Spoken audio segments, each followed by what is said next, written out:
All right, man, we are back. Episode 166. This is the show about nothing. We are back in the building. We do have special guests in the building, of course. But to my left, Rock, go ahead, talk to him. What's happening? Episode 166, the show about nothing. We are back in the building. Yes, sir. It feels so glad to be back. I'm so happy you guys have joined us. We have so much to get into. But before we do any of that, please stop, like, subscribe, and comment. Please, please, please, please. Yes, sir. If you see us on socials and you came here because of the socials, comment. I saw y'all on TikTok and I watched your episode. I appreciate you. Type it. You feel me? But we have too much to get into for us to give a long intro and ask how days are. So, Nelson, how are you? I'm amazing, bro. You know, I woke up. The sun was like a little extra warm this morning. Like A little extra orange. Yeah. Like it was just a little extra bright. You know what I'm saying? Like it's just a glorious day to be alive. Yeah. You know, like. The only thing, like, as much as I love, you know, I've been here for about 5 years now, you know, Atlanta, I'm speaking of, you know, but, like, it's times like these where I'm really like, damn, like, what would it really be like up in the Northeast right now? Like if I just stayed and just for this, man, I was there when Randall was there. That shit wasn't, no, it don't feel the same. It don't feel nowhere near the same. But I'm blessed and highly favored, man. Good to be back. Man, we are in a special time right now because we are probably the only show / podcast that have two real diehard, a real diehard Knicks fan and a real diehard Spurs fan. Ish is a diehard Spurs fan. Nelson is a diehard Knicks fan. And wherever Steph Curry and Kobe Bryant play, that's where I'm a diehard. So these two guys have been texting back and forth in our group chat. We have not. Nelson was supposed to pod 6 pods ago and been all around the world.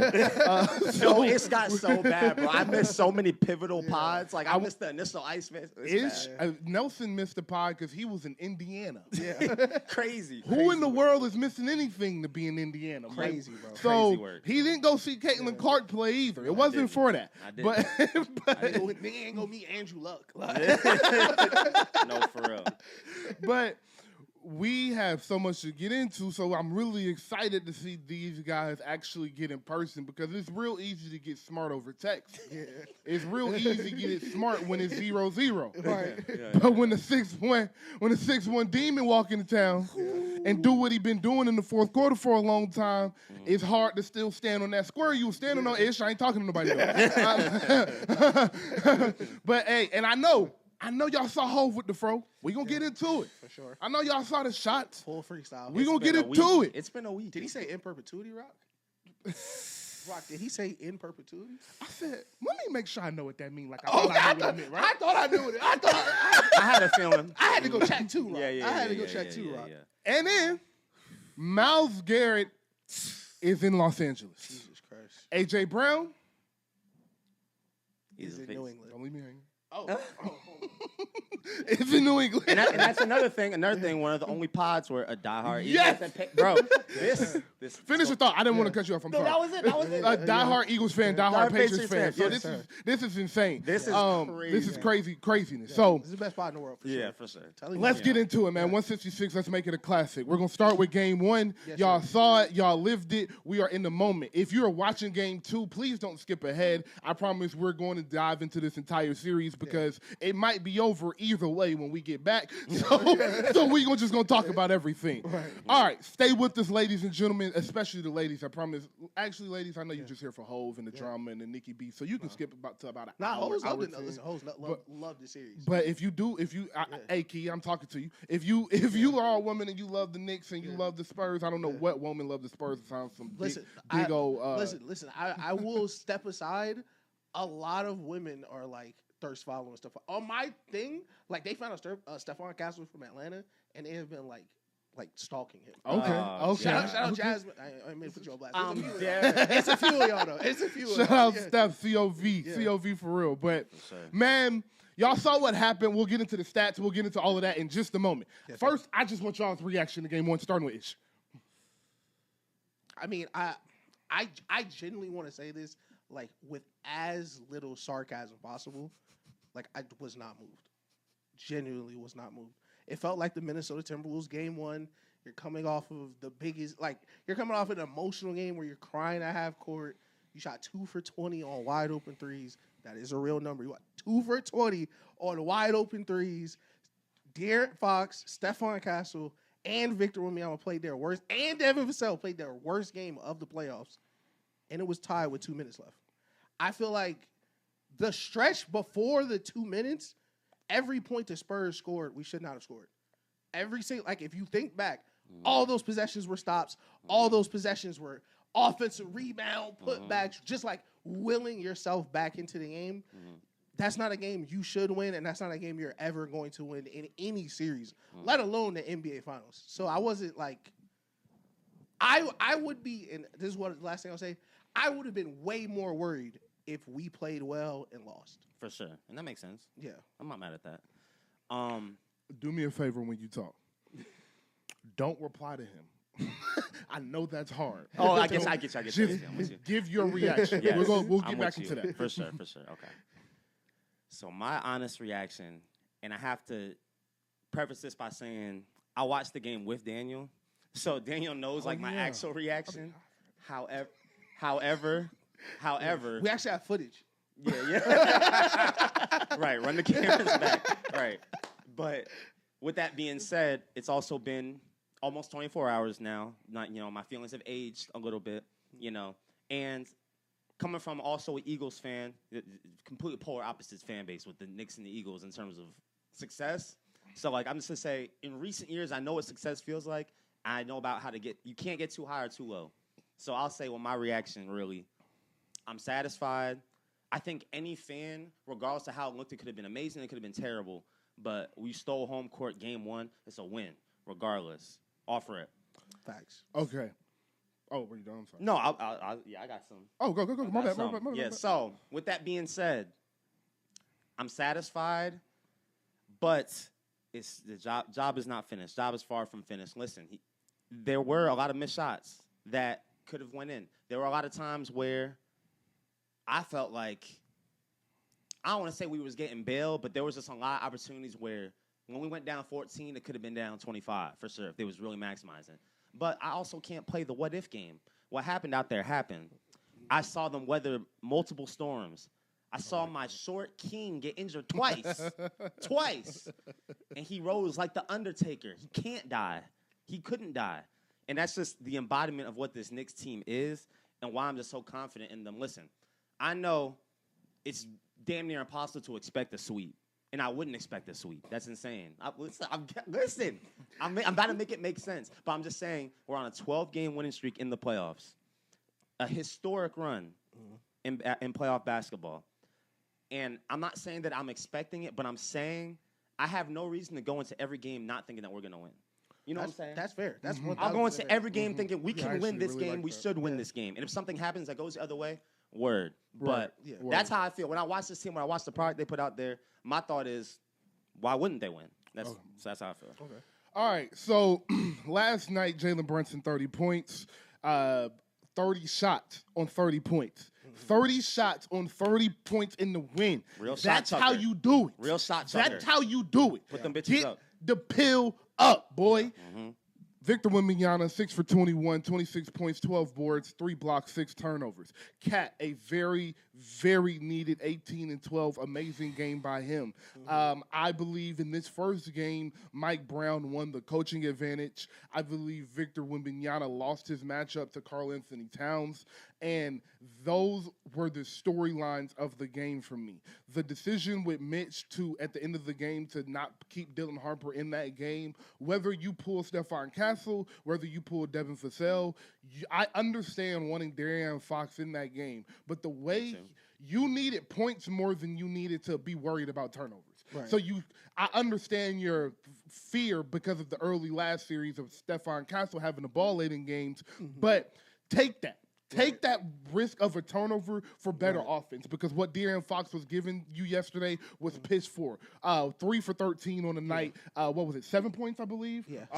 Just a horrible night. Yeah. So 38 minutes. 38 minutes, 7 points, 3 for 13. You cannot have that. Yeah. Dylan Harper played 28 minutes, I believe, was 6 for 10 with 18 points. Yeah. He had 12 in the first half, but you didn't give him a chance to keep that momentum going in the second half. So I don't blame the slow second half on him. I blame it on coaching again, which I get back to. the decision to start Karl Anthony Towns on Victor Wembanyama, incredible. Very smart, and I was surprised at Cat's defense on Wembanyama. I'll be honest. I knew Cat was a good defender. Cat has great feet. Cat is a lot stronger than people think. Cat's 6'10", 270. That's a big dude. Yeah. So you're not just going to move him, and he proved that. So I believe that was the difference in the game is how uncomfortable Cat made Wemby and how well Mike Brown outcoached Mitch Johnson. Yeah. Where I am looking forward to the game chess series, where I'm looking forward to the chess matchup and later in the series is, one, how does the fatigue of the Spurs hurt them or help them or not affect them at all?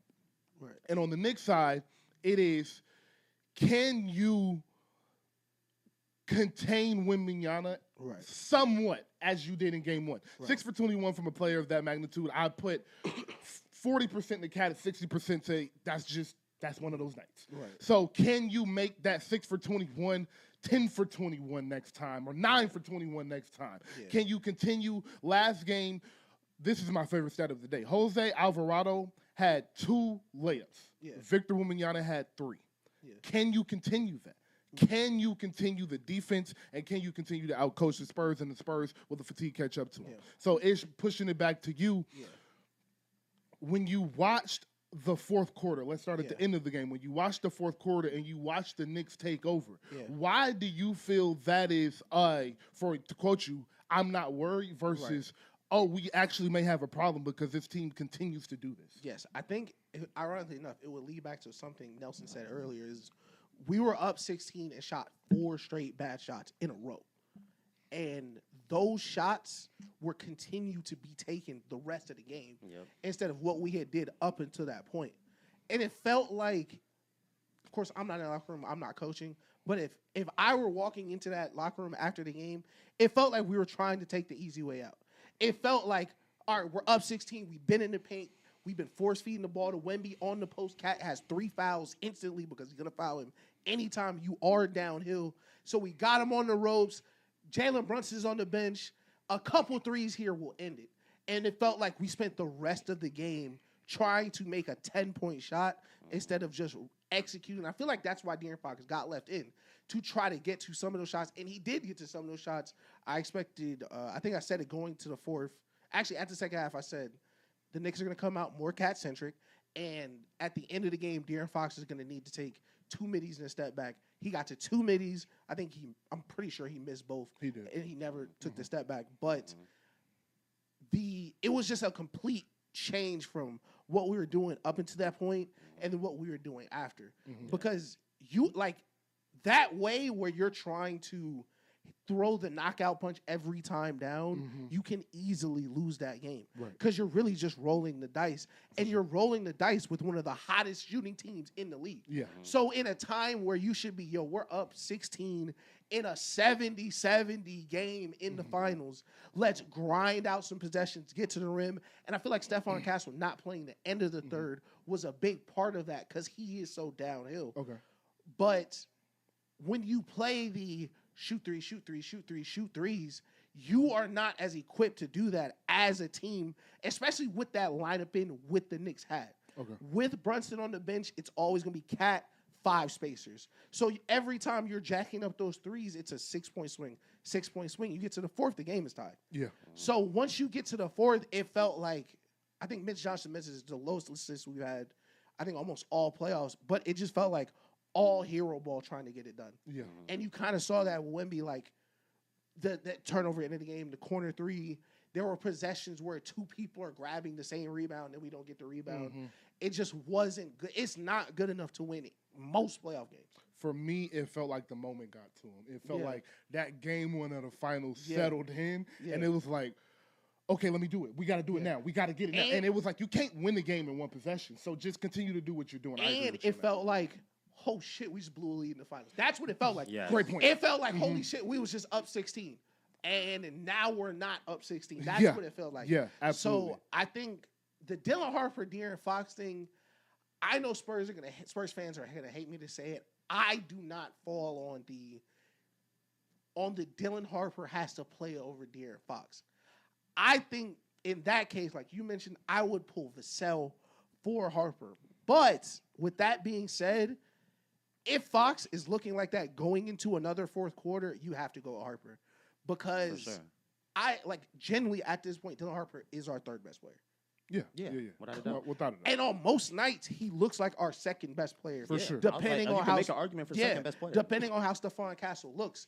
But I like him coming off the bench as he is because I feel like that is one of our biggest advantages. It's a luxury. It's a luxury most teams don't have. Absolutely. And it's one of our biggest advantages because with respect to the Knicks, nobody off that bench plays defense. As soon as he got on the court, it was fry session because none of them can stay in front of him. Mm-hmm. None of them are strong enough to stop him. And they cannot score on Dylan Harper. Since Dylan Harper stops versus SGA, he shot a terrible versus SGA. But Dylan Harper all year has been an amazing perimeter defender. And he's big, fast, and none of them can really dribble. Right. So I love having that as a matchup for him. But last 5-6 minutes, bro, if he's going to play the Ginobili role, he has to finish games. Agreed. Manu Ginobili finished games for a reason. 100%. So to Nelson, Wemby was 2 for 12 when guarded by Cat. Yeah. How did that make you feel, and what do you expect going forward? It was beautiful to see. Look, obviously Wemby is something you have to account for in all aspects of the game.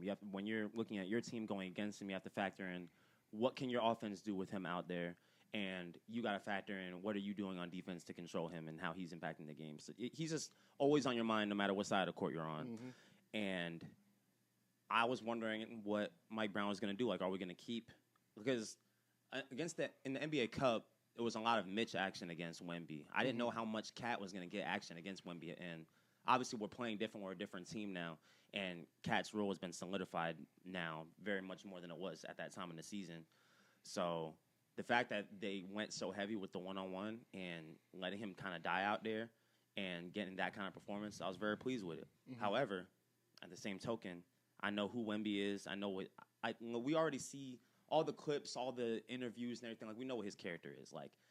He's going to take that personally, and he probably didn't sleep last night. Yeah. And you know what I'm saying? Yeah.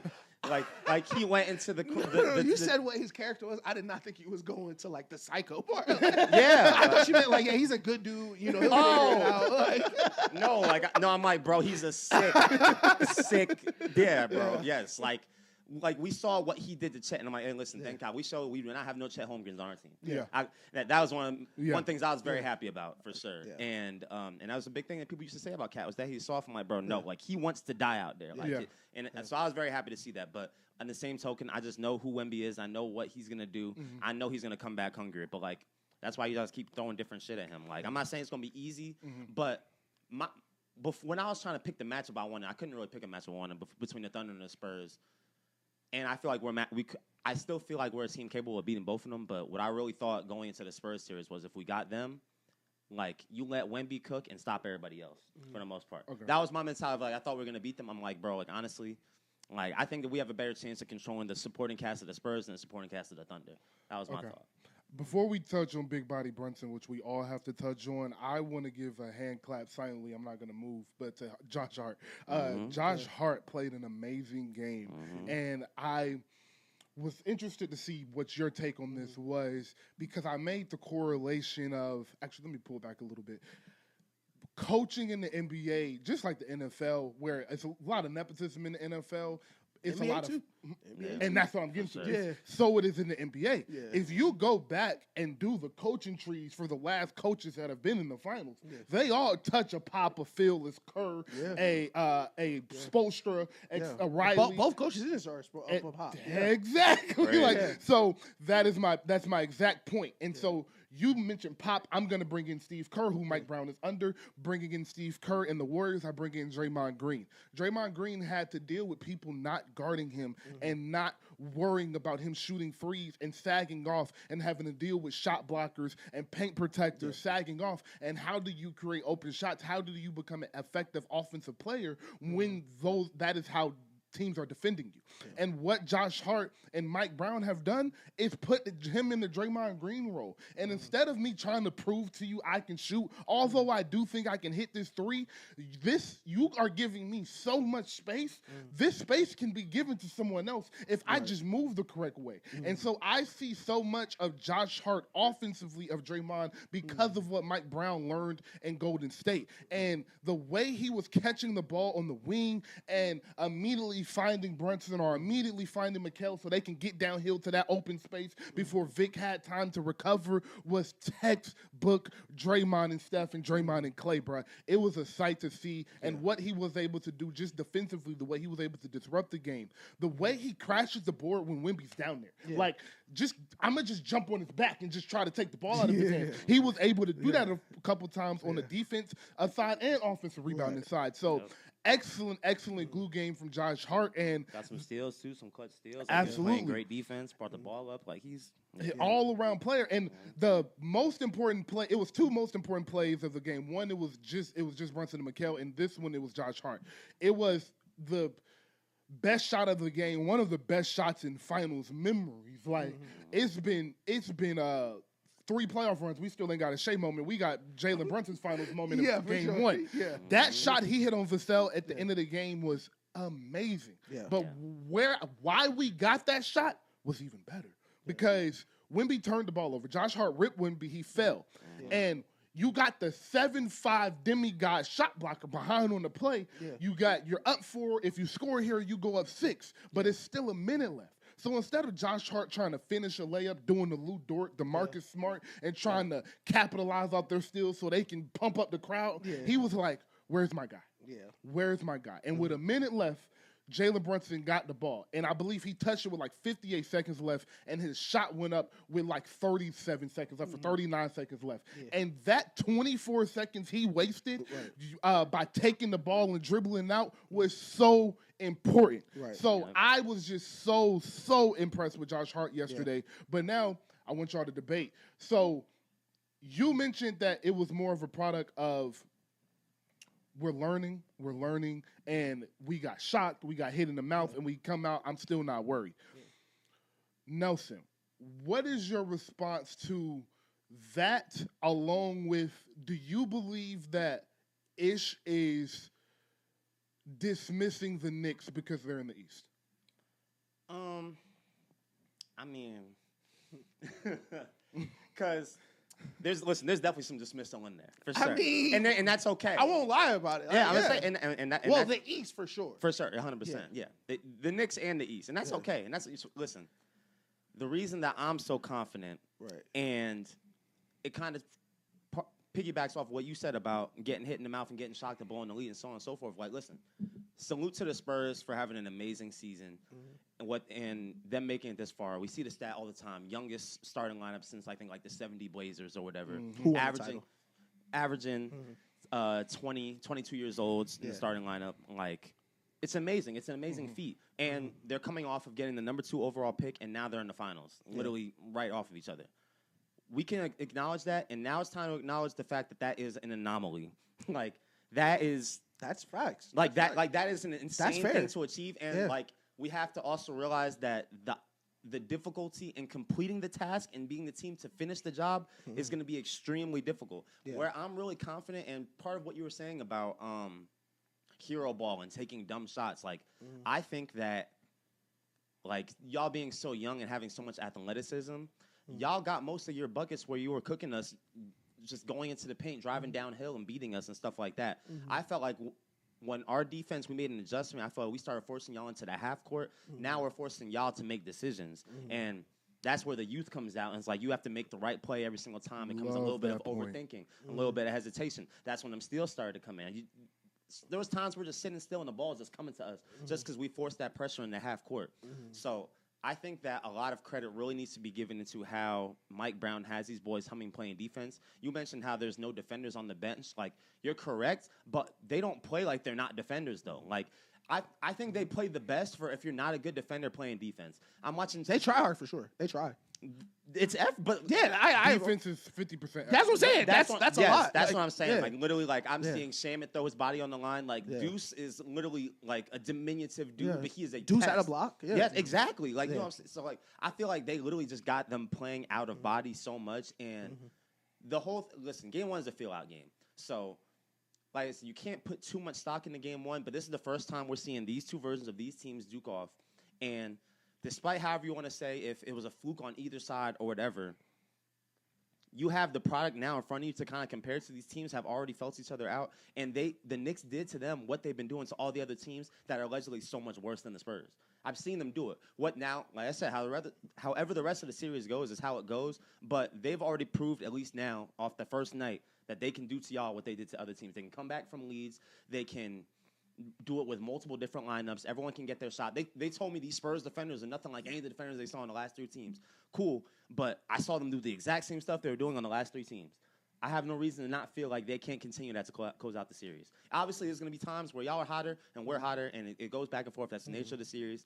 But they proved it was possible already, and they did it in the game where the Spurs walking out feeling like they should have won. And I feel like with a team that's that young, that's going to mess with you. Not to the same degree the Cavs did, where they gave up a 22-point lead in 7 minutes, because I knew the series was over after that. Yeah. Like for sure. They literally gave up. The Spurs, I knew the series was over when James Harden was in it. That too. But that's cool too. Yeah, very much that too. So, yeah. For me to jump here, I would first. I want to agree with your original point. Like the Spurs being here is an anomaly, and I'm glad you've come to this side because since the first day of this season, I have been saying this team and that player is an anomaly. The rules that apply to every other team in any other basketball season You said that do not apply to the Spurs because there has never been a player like Victor Wembanyama. So I do agree with you. Even being here is an anomaly. Where I'm going to disagree is that we have proof that the Knicks can do what they did to the Cavs and Hawks. I watched Donovan Mitchell play amazing and they lost. We saw C.J. McCollum play great and they lost. We watched. I don't think anyone played good on the 76ers. But like honestly, yeah. But like with the Cavs, there were moments I thought about it. Like, no, he's right. Like, Yeah. I was about to say Tyrese Maxey. I was like, no. Literally, DJ Edgecombe, Yeah. no. But like Yeah. we saw the Cavs like legit play as good as they could and got ran off the floor. Yeah. We didn't see that last night from either. If we want to say fairs for either team, both teams didn't shoot well. That is 1,000% fair. Yeah. But 4 of the 5 starters for the Spurs didn't play well. Even if you take field goal percentage aside, turnovers, miscommunication, defensive failures, like bad shots. They like 4 of your 5 starters did not play well, including your MVP. And again, it's tied with 2 minutes left. For sure. That is why I'm not like when I say I'm not moved, I haven't seen a problem yet that we need to solve. Like, did Cat play well on Wemby and he shot 2 of 12? Absolutely. But 2 of 12 doesn't include the 12 free throws he made because Cat always is going to foul him. For sure. Like, those are winning possessions for the Spurs in my eyes, and I don't think that's a long-term solution for the Knicks. Okay. And we saw that in the second half where if we post up Wemby 5 times in a quarter, Cat is on him, he's going to foul him at least twice. And you saw that in the third quarter, even the one they took off of him and gave to Alvarado. Which was crazy. Hey, listen, that's a bad move. Put your hand up. That was crazy. I didn't see anything where I felt... Okay, I didn't see anything where I felt this team had a problem. It felt like issues in the game. It felt like, okay, that's a bad shot, or you have to box out here, or we can't only rebound in the second half. Like, yeah, Wemby, you had 14 rebounds. I can't get 12 in the first half. In the second half. Because if you got 12 in the second half, you could have got 12 in the first half. So I think it's an intentionality thing, and I think the reason I'm least worried is, like, listen, and I am not going to dare speak ill on Jalen Brunson's name, but like I can live with that. I can live with like if Jalen Brunson is 5 for 15 at the end of every single first half of this series, like we're going to win a majority of those games. The only reason we didn't win this one is because when you're up 16, you squander everything you did in the first half. So I can live with the on-ball defense we were playing on him, and I can live with a lot of the Josh Hart possessions because I keep mentioning, like, we were in control of 60% of this game for a reason. For sure. And it was because the matchups for us, I disagree that we don't match up well with the Knicks. I don't think the Knicks have a lot of good ball handlers, and I think you see that with the Jalen Brunson and Cat reliance. And the problem with that is Cat is not going, like, I don't have a script. I guarantee you Cat has 3 fouls in the next game. In the first quarter? He may have 3 fouls. And if he stays in, he's going to be in foul trouble. That's why I feel like leaving him on him is not a long-term solution. And, like, if every, and I'll say this now, if every single game we shoot 2 for 20 on open looks, we're going to lose. Fair. But it's not realistic for me to expect the team who was leading the playoffs in 3-point percentage to not make any open shots. And when they lost to Minnesota, I said the same exact thing. Now, that is facts. That I remember vividly. So, my rebuttal to I am on the Knicks side. I'm not a Knicks fan. I'm not about to sit here and do that. I do love Atlanta too much to say that. But I am rooting for the Knicks simply because of the city of New York. New York is my second favorite city in the world. Again, I love Atlanta too much to say first. But I love New York. And I not only love New York, I love how much New York loves basketball. Yeah. It's my favorite thing about it. Like, St. John's games be feeling like this. They be turned up. The Big East used to be, like, real. Yes, bro. They love the New York. They love New York basketball, bro. It's a basketball city. Kemba in the Garden, man. Yeah, exactly. So I not only do I actually think the Knicks are going to win for the reason I'm about to explain, I actually want them to win just because I want to see what happens in New York if it does happen. But turn to Gotham. But at the beginning of the series, I said the Knicks are going to win this series because they are built just like OKC. And the first response I get from that is, well, Jalen Brunson is better than SGA. And I say, you're correct in that. After the series, I don't know if I'll believe that. But for right now, I can say you are correct in that. Right. But where Jalen Brunson is better than SGA is in the fourth quarter. And that's not me saying that because I'm bored. That is just what the numbers say over the last 2 years of basketball, including the playoffs. Yeah. So the Spurs are an anomaly. They're an amazing team. And I think I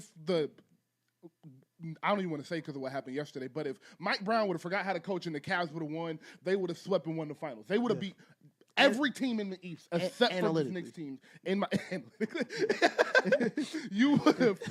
would have beat every team in the East except for this Knicks team. That includes Boston as well. They would have beat every team except for this Knicks team. And the reason I say that is because of the problems that OKC presents are the same problems the Knicks present.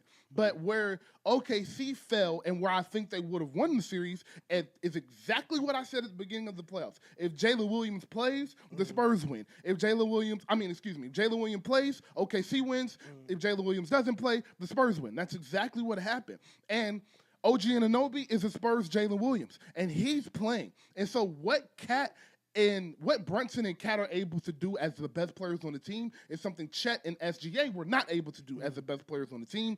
And I thought that would happen. And I thought OG would be able to fill that void that Jalen Williams left as a scorer. And I thought Cat will be able to fill the role that Jalen Williams left as a ball handler. So that ball handling, the point you brought up, is understandable. But I don't think Cat is going to be in foul trouble because Cat hasn't really been in foul trouble. That's the Cat of old you're talking about, and this is a new version of Karl Anthony Towns, and we just have to believe what we're seeing. So he was in foul trouble last game because he had 4 fouls at the end of the game, and he didn't come out the game because of foul trouble. And Karl Anthony Towns is the reason they came back in the third quarter. The third quarter he had kept them in the game, which is why Brunson's the MVP of the fourth quarter, but they don't get to the fourth quarter if Karl Anthony Towns doesn't do what he did in that third quarter. So I just think with the Knicks, we have to believe what we are seeing. And if the team that was built exactly like the Knicks in the West took the Spurs 7 without their second best player, I think the version of them in the East that is built just like them with a fully healthy roster and what I believe is a coaching advantage, I just think we should believe what we're seeing with the Knicks. 12 wins in a row, 3 closeout games by 30 points. Every time you pull up a graphic, they're next to the 17 Warriors and the 0-1 Lakers. Whether you believe they're that good or not, that means something. So I'm sorry. So are they that good? No, but okay, so they don't have to be the best team ever to beat a young Spurs team, and that's my point. Is that they don't have to be the 17 Lakers to beat the 26 Spurs. They can be the 0-1 Lakers are the best team ever created. If it's not, it's the 17 Warriors. Yeah. So 1 and 2. If they're team 12 on that list, they're beating the Spurs, and that is where I think they are. I'm not just gonna say they're the 12th team ever outlier, but that's where I'm saying the box is. So just because of how they're built, what their best player does in the fourth quarter, I think they have an advantage. And in closing, I will go to the Spurs and say, Wemby does not play in the post. Wemby isn't going to go post up Karl Anthony Towns a bunch in the series to get him in foul trouble because he doesn't know how to affect the game that way yet. Everybody has been saying all playoffs, why is Wemby on the perimeter? Why does Wemby shoot so many threes? Why does Wemby not catch the ball at the elbow or catch the ball down in the paint? If we're in the finals and he's still doing the same thing y'all been asking him to do for the last 22 playoff games, maybe that's just not his game. So I don't think Wemby is going to go to the post, and I don't think Wemby is a good enough perimeter player to consistently beat Cat and Mitchell Robinson off the dribble. And if Wemby cannot affect this game and dominate this game offensively for the Spurs, I don't think they have the secondary scorers to bring them to the promised land. And that's why I'm picking the Knicks. So that's my piece. Nelson, follow up, and then you respond because I know you're going to agree. Yeah. So. And that was pieces essentially of what I was saying in terms of like, let the alien go off and control everybody else. I think that you can do it. Not to mention, also, I know this is, like I said, since it's game one, it's a litmus test. It's so much glass half full, glass half empty, and we can see it from both sides. Right. The same way that you can see it where you're like, oh, we have 4 stars, didn't play well, we didn't shoot well. I'm thinking the exact same thing. We shot 40%. We're coming off of a sweep. We played 4 games in 23 days, and we were clearly rusty. I expect to shoot way better for the rest of it. Was the same thing when we came out of the Cavs series. It's the same exact thing. It's the exact same thing. I understand. Hearing for 2 weeks how much the rest was an advantage for it to flip into rust. It still is. Listen. I'm saying that's fair. It's the glass half full, glass half empty. My thing with first of all, it's a couple things. I just we have to stop. Like, y'all can't say y'all don't understand why people don't believe the stats, but they objectively they are not one of the 5 best teams ever. Do we feel like that? No. I'm not gonna say it until they win the chip. If they okay, all right. So that's the thing. The people who are not saying, "Oh yeah, this series is over," they're gonna win it. Just don't think they're one of the 5 best teams ever. Because if they win the series in 4 or 5, even 6, damn near even 7, they are gonna be one of the best teams ever. Right. I don't think they're this thing. When we say they've won 13 straight games, I don't care about them beating Atlanta. I don't care about them beating Cleveland. I don't care about them. But all the good teams you could trace back to who they beat, and you're always playing the bottom of the bracket. They're playing the Lakers played 4 straight elite teams. That's one specific team, though. I'm saying the Warriors played I'm saying the company we have. They played one elite team. Which one? The Rockets. Oh, I thought you were talking about Lakers. No, the Lakers played 4 elite teams. That's what I'm saying. That Clippers team was pretty good. The Clippers team got more games. Did better versus them than the Cavs did that year in the finals. I'm just saying, that was the SGA year. I'm just saying in general. If you look at the top 10, that's 17. Okay. If you look at the top 10 best teams that have ever, objectively or whatever, if you look at their runs, more than not, they're playing bad teams on the way to the chip, and they're routing them. And that's what every great team does. You beat the teams that aren't as good, and you destroy them. But this is why that is not true. Because they're the 3rd seed and did not play the 1 or 2 seed on the way to the finals. Correct. That does not happen. Even if we look at the past finals matchup where a top seed did not go, the Mavs beat the top seed. The Suns were the top seed. The Lakers were the top seed. You usually have to, at some point, beat a great team, which is why... Y'all are the great team. No, that's what I'm saying. That is why people are just waiting to see it. When we say we have to trust their eyes, the first time I saw them play a 60-win team, we were up 16 with the ball, jacking threes. I don't see a team that's outmatched. As far as the Wemby offensive point, this series, if Wemby has to ISO to win this series, we're going to lose this series. But to say Wemby does not post up would have to ignore the 3 straight fouls we got on Carl. We did not make a shot in the second quarter for 5 minutes because Wemby was posting up, drawing fouls on Karl-Anthony Towns. Like, it's going to happen eventually. I don't want Wemby to play every play in the post because him playing out there has an advantage too. But I am not. And for the people who are saying, hey, these may not be the 17 Warriors because they played 3 bad teams in the East, I feel like that is 100% fair. And with respect to them, amazing game one. They won the first game. Credits them. It's an NBA Finals game. I understand that they are now the favorites, and they should feel good with the coaching advantage, the experience, and just getting that first game. But when I look back on game one, I don't think Jalen Brunson had a bad game. I don't think Karl-Anthony Towns had a bad game. Neither. I thought OG Anunoby had a really good game. Yeah. With limited touches, too. He didn't even shoot that much, but he made a lot of the shots. Yeah. I thought Jose Alvarado off the bench played good. Yes. And it was tied with 2 minutes left and no Spurs. There's no, even Dylan Harper was playing good, and he didn't even play that many minutes. But where I will combat with that is, yeah, Jalen Brunson didn't have a bad game, but Jalen Brunson had a bad first half. Karl-Anthony Towns didn't have a bad game, but he had a bad fourth quarter. OG Anunoby didn't have a bad game, but he had a bad first and third quarter. So, because it was the fourth quarter we was watching. Yeah, so yes. So all of those guys, none of them played a complete game. And you're discussing the Spurs and how that was a product of just, we just missed shots that day. We just got on the open run. shots. And I believe that is a product of fatigue. And that's my point with the Spurs is I do think it is something to the fact that the Spurs, everybody that plays is at the point where they have played more basketball than they ever have in their entire life. Yep. I think that means a lot. The Knicks have one person that played in the finals. And yes, but the Knicks are a team full of veterans. So they've had long seasons. The Knicks were in the Eastern Conference Finals last year, the second round before that. So they played 90 games, 100 games, and they were playing with Thibodeau. So they got an extra season under their belt because of that. So with the Spurs, they've never been to the playoffs. Yeah. Let alone the finals. Yeah. So I do think that fatigue is catching up to him. And whereas, yes, there will be a regression to the mean, absolutely, with the 2 for 20. That'll be 8 for 20, or one game it'll be 12 for 20 and on wide open shots, and of course. But while they are regressing to the mean, the Knicks are also regressing to their mean because the Knicks did not play their best basketball. The Knicks didn't, and that's where why I feel the way I do about the Knicks is because they didn't play their best basketball, the Spurs didn't play their best basketball, and the Spurs were the one with the up 16, and they lost the lead. At home.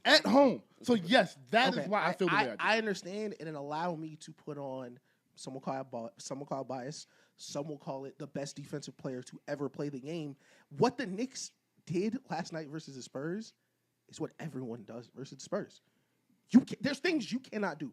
Jalen Brunson's going to have to make 1 billion hard shots. That's why when Jalen Brunson's 5 for 15, I'm in the chat saying he's going to keep shooting because he's going to need to keep shooting because you have to play a way you have never played. I personally feel like every single series we've played, the team that has played against us has looked exactly how the Knicks look and shot exactly how the Knicks shot.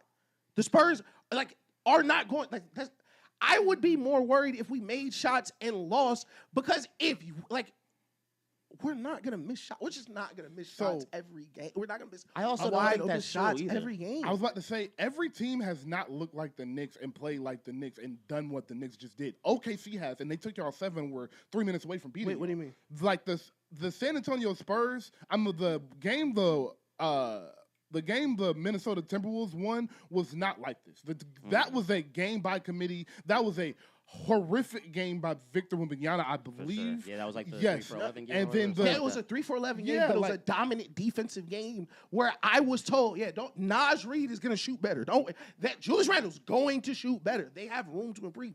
They don't. But whereas the Randle and Naj Reid, we were asking them to rise above. The Knicks, we're just saying, play what you've been doing, and you're going to do exactly what leads to victory. With the Wolves, it was Julius Randle has to play a step above where he usually is. Naz Reid has to play a step above where he usually is because Anthony Edwards is playing on one leg. So, no, it's not the same thing at all. And whereas you're talking about Jalen Brunson has to hit those hard shots and that he was 5 for 15 in the first quarter, Jalen Brunson tore his ACL for 2 minutes. He also got his ankle stepped on. He also was coming off of 2 weeks of rest. So, all I'm saying is he was in no type of rhythm. So, I expect him to come out in game 2 in a rhythm. So, no, I'm not expecting 5 for 15 in the first half of the rest of these games. So I'm just saying that there's a other side to everything you're saying, and I think all of the other sides flip to lead in favor to the Knicks. And what I want to close before Nelson jump in for his Knicks is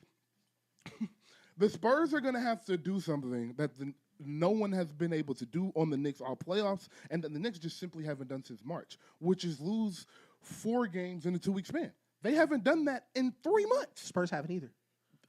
I am saying that is true, but actually that's not true because they lost to the Minnesota and they lost to Minnesota twice and lost to what's her face 3 times. But that wasn't in the 2. Those were not in the 2 weeks, man. Because we won the first game versus OKC. Then I have the stat wrong because they're the only team to do it. But they haven't lost 4 games in a 3-week span or something like that since March.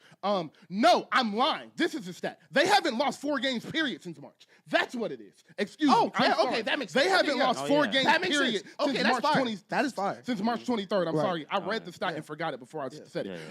So we haven't lost since April in general. They haven't lost since April 23rd, haven't lost 4 games since March 23rd. Okay. So you were asking the Spurs to do something, which is beat them 4 times, which 20 teams haven't been able to knock them off 4 times together in 3 months. Like, the Knicks are fucking good, bro. Their starting 5 is the best starting 5 in the NBA. They have played the most together as a starting 5 in the NBA, and they have the best fourth quarter player in the NBA. That Brunson you saw in the fourth quarter, he will do that every game 1 through 7 in the fourth quarter because that's what he does. See, like, my response to that is you're saying I'm asking the Spurs to do something that 20 other teams can't do. Yes, 1 team wins the title. I'm already asking them to do something 30 other teams cannot do. I think my biggest frustration is, like, one thing is repeatable. We are going to play elite defense on Jalen Brunson for 7 games. The Knicks leaving people open for 7 games is not that's not a repeatable strategy is what I'm saying. Like, I understand. That can be adjusted, though. There's an adjustment. No, that's what I'm saying. It can be changed, and there's always a flip side to, like, yeah, of course the Knicks are going to play better.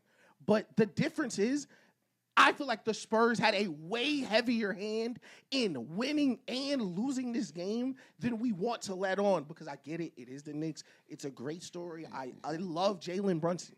I get it. Like, but that is not repeatable. Like, people being 1 for 12 while guarding Jalen Brunson is not repeatable. That is, like, we're not going to keep missing layups. We're not going to keep missing dunks. While Jalen Brunson is guarding them. Yeah, while Jalen Brunson is guarding them. Like, that, it's just, but that's what if I am wrong, I am happy being wrong. And if we lose the series playing 5 bad games, I'm going to be upset with that. But I would be way more upset if we lost the series in 6 playing well. I have not heard yet if the Knicks play their best and the Spurs play their best, what is the answer? Because the Knicks win. I believe the Knicks are a better team than the Spurs, straight up and down. Fuck. I think too. I don't understand how you could watch them play. They were played like Jalen Brunson hit amazing shots. Cat was amazing on the board. Josh Hart was amazing. Off the bench, we're banking in threes. Jose Alvarado's getting layups on Victor Wembanyama. And the game is tied with 2 minutes left with the backcourt shooting 25% and think that team just doesn't have a chance. And I think never say they don't have a chance. Oh, absolutely. You know I'm not saying No, but that's the thing. If they're the 27 Warriors, they don't have a chance. If we are going to say we need to trust what we're seeing, and this is one of the 15 best teams ever, this Spurs team should get ran off the floor. Like, if we think this team is going to be one of the 25 best teams ever, they should get ran off the floor. And it was a dog fight with 4 minutes left, and our best player hadn't played in 7 of the game minutes. Dylan Harper was on the bench for 7 minutes before it got tied again. I feel like you're just focusing so much on the fact that y'all need to look like there's a problem you can't solve, like y'all outmatched and that we wiped the floor with y'all. No, all they need to do is win. That's all they have to do. It doesn't matter how I'm just saying from my outlook. Game 1, respect to them for winning game 1. more experienced team. They're a great coach. They hit the shots that mattered. And not only did we not hit shots, we turned the ball over.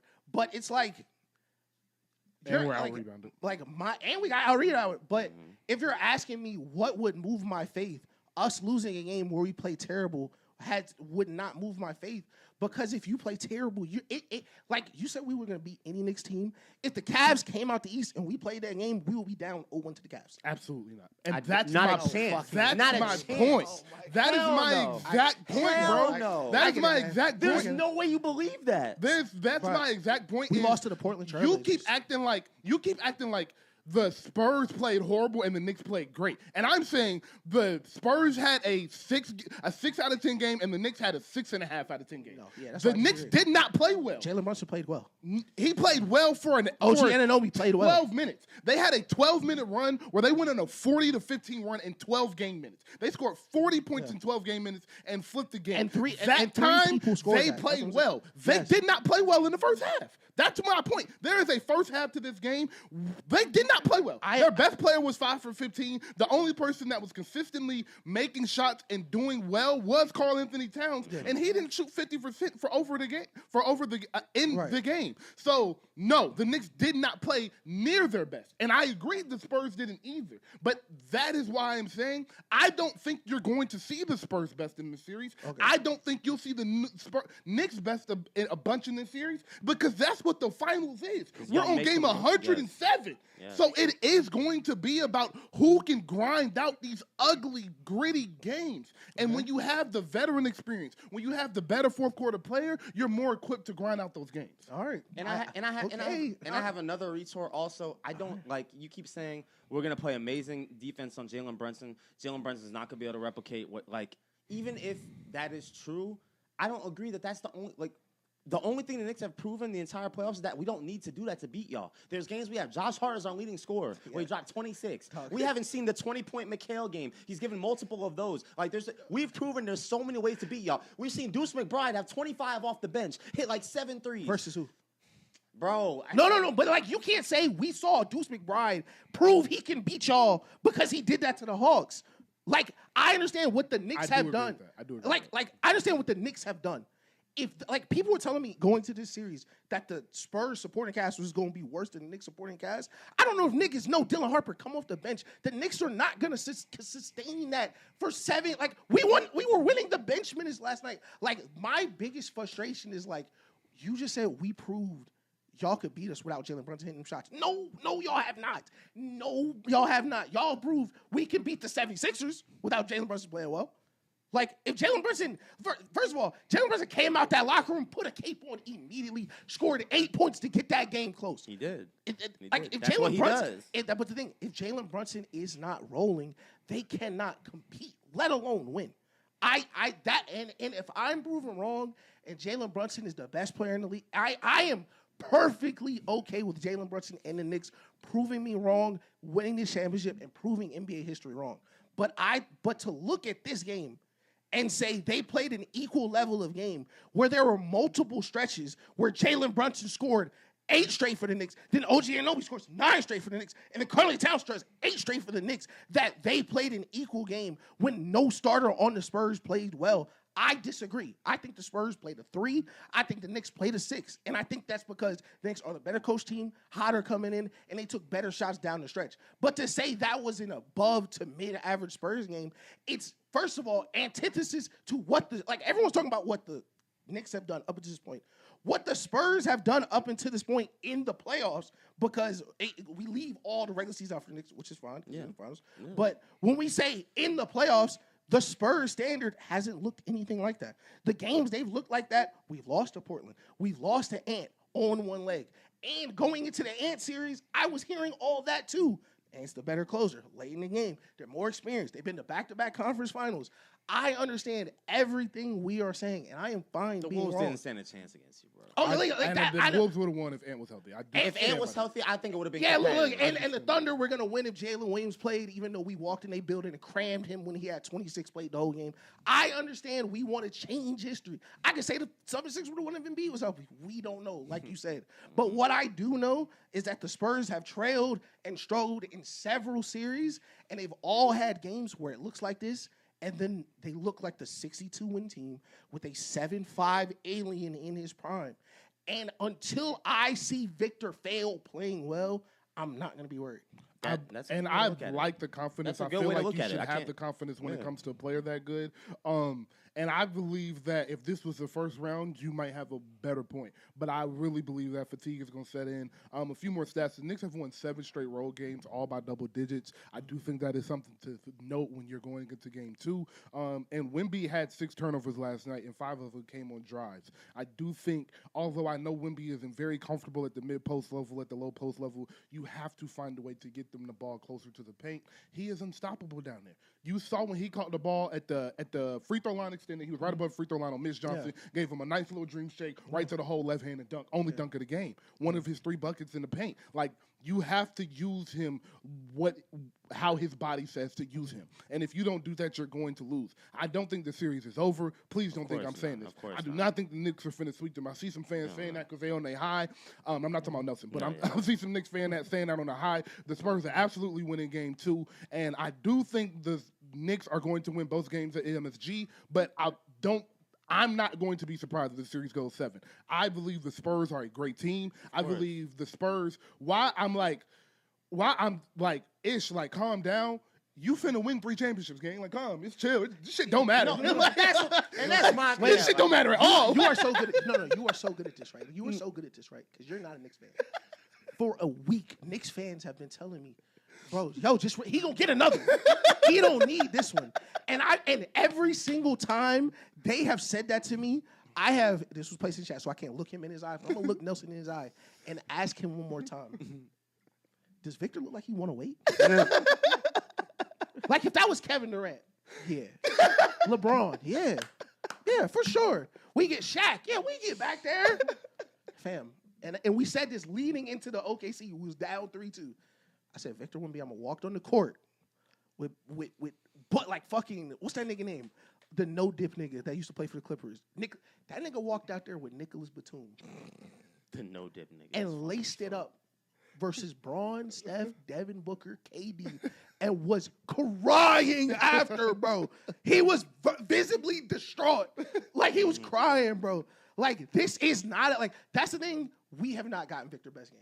And if the Spurs lose at 5 and Victor have a 40-20 game, that'll be one thing. But, like, fam, when the alien get to alien, that is when we're going to see how the Knicks will respond to that.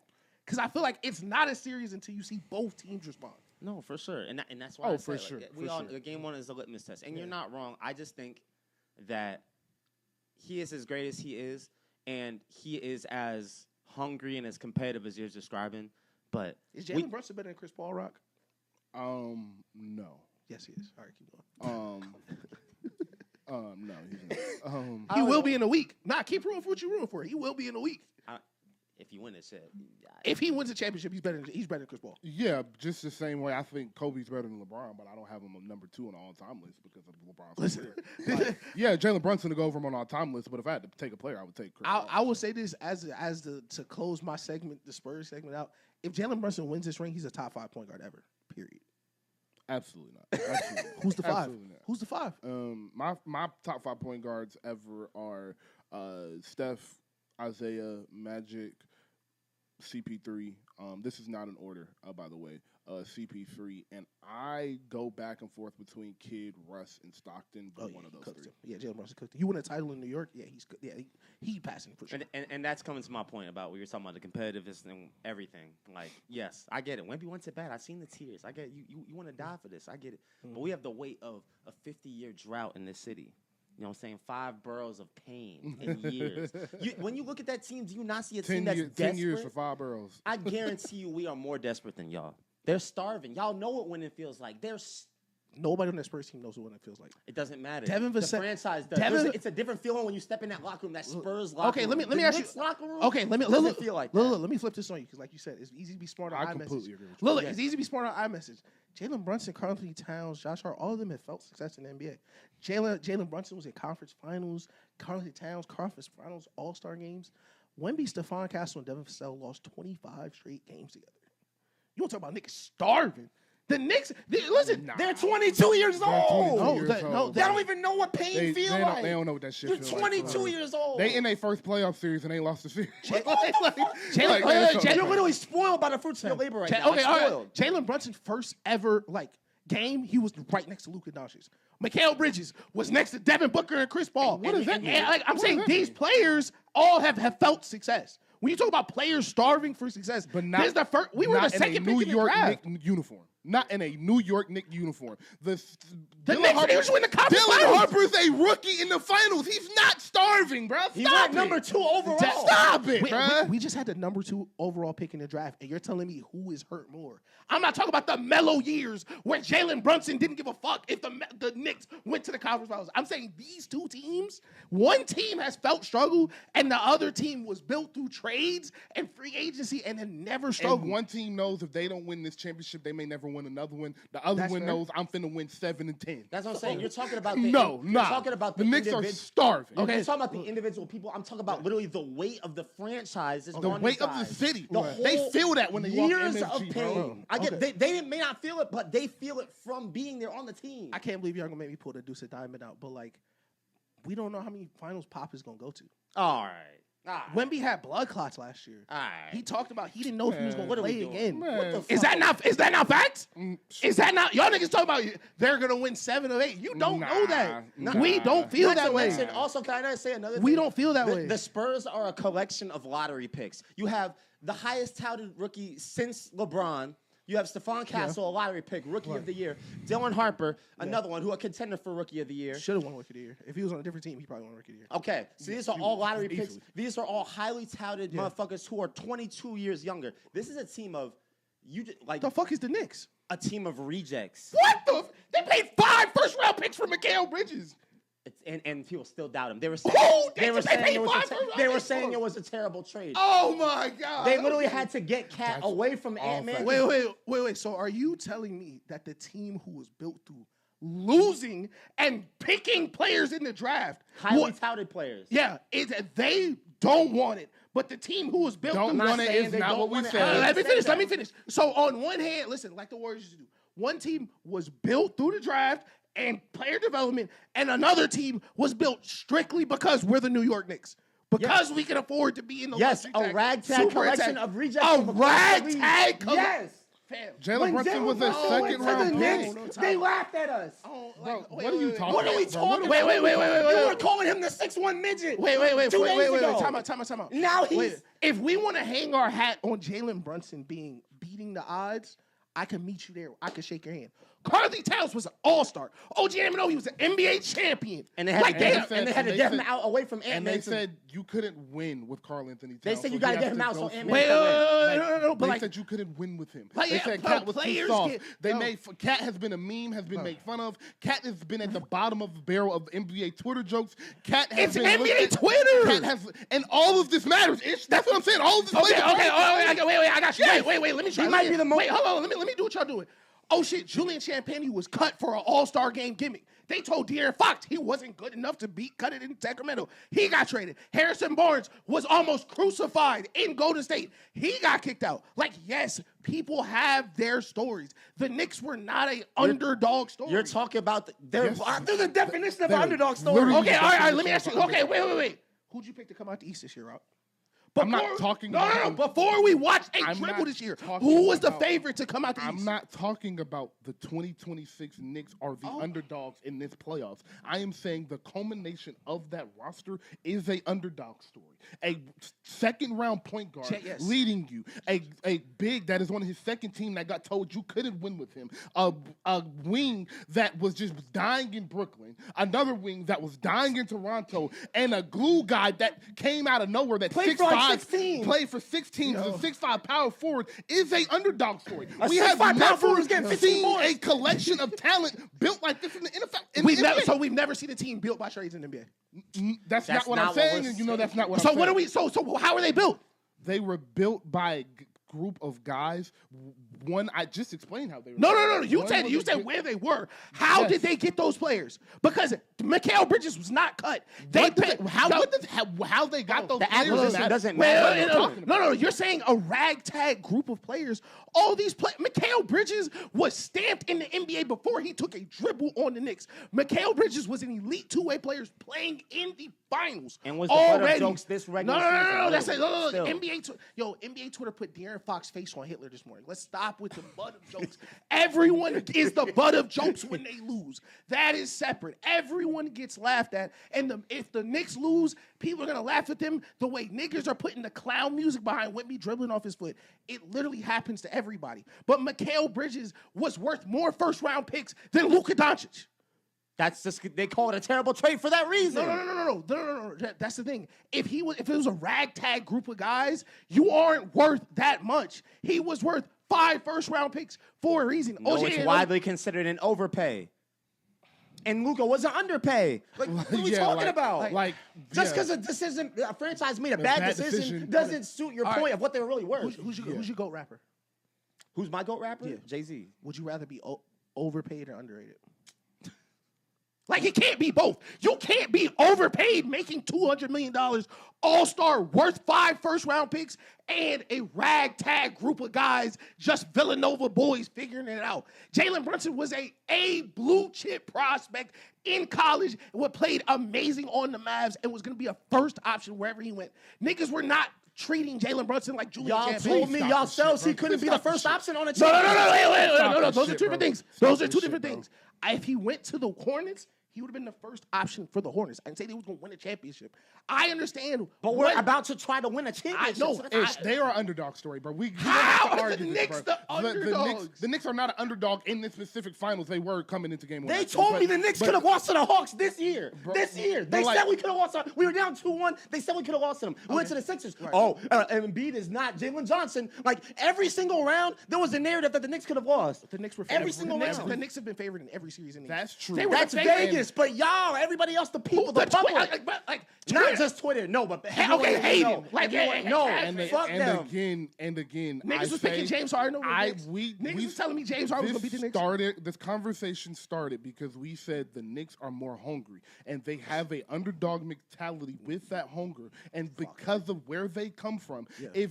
Have you heard Jalen Brunson talk about what he saw when he saw Luka walk into the NBA, and he was like, I didn't think I could play basketball. I do. When I saw Luka play. Yeah. Yes, Jalen Brunson is a late second round pick, the best player on the finals team, bro. Credit to him. They are an underdog story. No, that is the extension. Yes, Jalen Brunson is an underdog story. When your leader is an underdog story, and the second guy got here was on his third team by trade. Okay. The 2017 Warriors, would they be an underdog story? Stop it, Ish. No. Answer the question. Don't dance. You know with the 2017 Warriors. Question. How is it stupid? How is it stupid? Stop. How is that not the same? How is that not the same? We can move on, bro. No. Don't dance. Don't dance. That doesn't make sense. Wait, okay. Don't dance around the Warriors being an underdog. Wait. Steph Curry was hurt, underdog, didn't get paid. Draymond Green was a second round pick. What are we doing, bro? Like, why are they not an underdog story? Their best player was an underdog. That's how y'all fucking sound right now. In 2015, the Warriors were an underdog story during their first run. During the Knicks' first run, after 50 years of that franchise not winning, after everybody in that city dying for them to win, after them failing 2 years ago, failing 3 years ago, failing 2 years ago, failing again last year, first round, second round, third round, led by a guy in the second round, led by a second round pick, led by a big that got told he couldn't win, then led by a journeyman that's on his 16, that was a second round pick, that's a 6'5" power forward, having Draymond Green type impact, and then 2 guys they got by trade that were, one's on his third team, one is on the second team, and like I said, was dying in Toronto, and they come together, and they're on a coach that has also been a journeyman, has been in San Antonio and Cleveland and Sacramento and the Warriors. That team that has come together, and after 3 years, they're finally at the mountaintop. They have a starvation and a underdog mentality, because comparing that to the MVP Steph Curry and MVP Kevin Durant is come on, bro. I get it. So the team that's been the favorite all year in their conference and went to the finals is the underdog. I get it now. We weren't the And favorite all literally, year. you just repeated something I didn't say. I said they have the underdog mentality. Yeah, no, I think that's if- ridiculous. I think that's ridiculous. They are saying it. They are saying it. I think it's ridiculous when they say that. Okay, then Why, let's move on. and why, That wait, doesn't wait, make wait, any wait, sense. why is That that doesn't so? make any Wait, sense. why is that so confusing? Where the first hour It's just is- disingenuous. Wait, It's just the first disingenuous. hour this is the best playoff run we've ever seen, but they think they're the underdog story. Like niggas, like that's the thing. That's the thing. They're so. An underdog story and an underdog mentality are not the same thing. I'm sorry, excuse me. No, you Go go. ahead. That's all my point. But I that's just the think- thing, though. yeah. That's how much they are underdogs because they're putting up these historic numbers, and y'all still don't believe in them. That's what an underdog Who is. don't believe Y'all in don't them? even believe the They're shit the y'all are favorites. seeing. They've been the favorites. And also, when the They're playoffs literally started, you favorites had right the now. Knicks coming out the East when the playoffs started. No, I did. Exactly. exactly. I had both. I think the team I had coming out the East didn't even make the Eastern Finals. I had the I Hornets. said when the I had playoffs the started. Hornets, right? Yes. They didn't even make the playoffs in the East. I had- Okay, then. So then, point proven. So why? But that's the thing. The minute Jason Tatum, the minute Tyrese Halliburton tore his Achilles, and I know because we talked about it, everyone said, "Yo, this is the next year. Yo, you got to get it done." And You fired the coach. This has to be the next year. Right, it does have to be. That doesn't Yeah. mean it's going to happen, though. There's so many times you have to do this, and it doesn't happen. Josh Allen should have won last year. He didn't again. Like, Yeah, it's- no. But my thing is, if the Bills got to the Super Bowl last year, would they be an underdog story?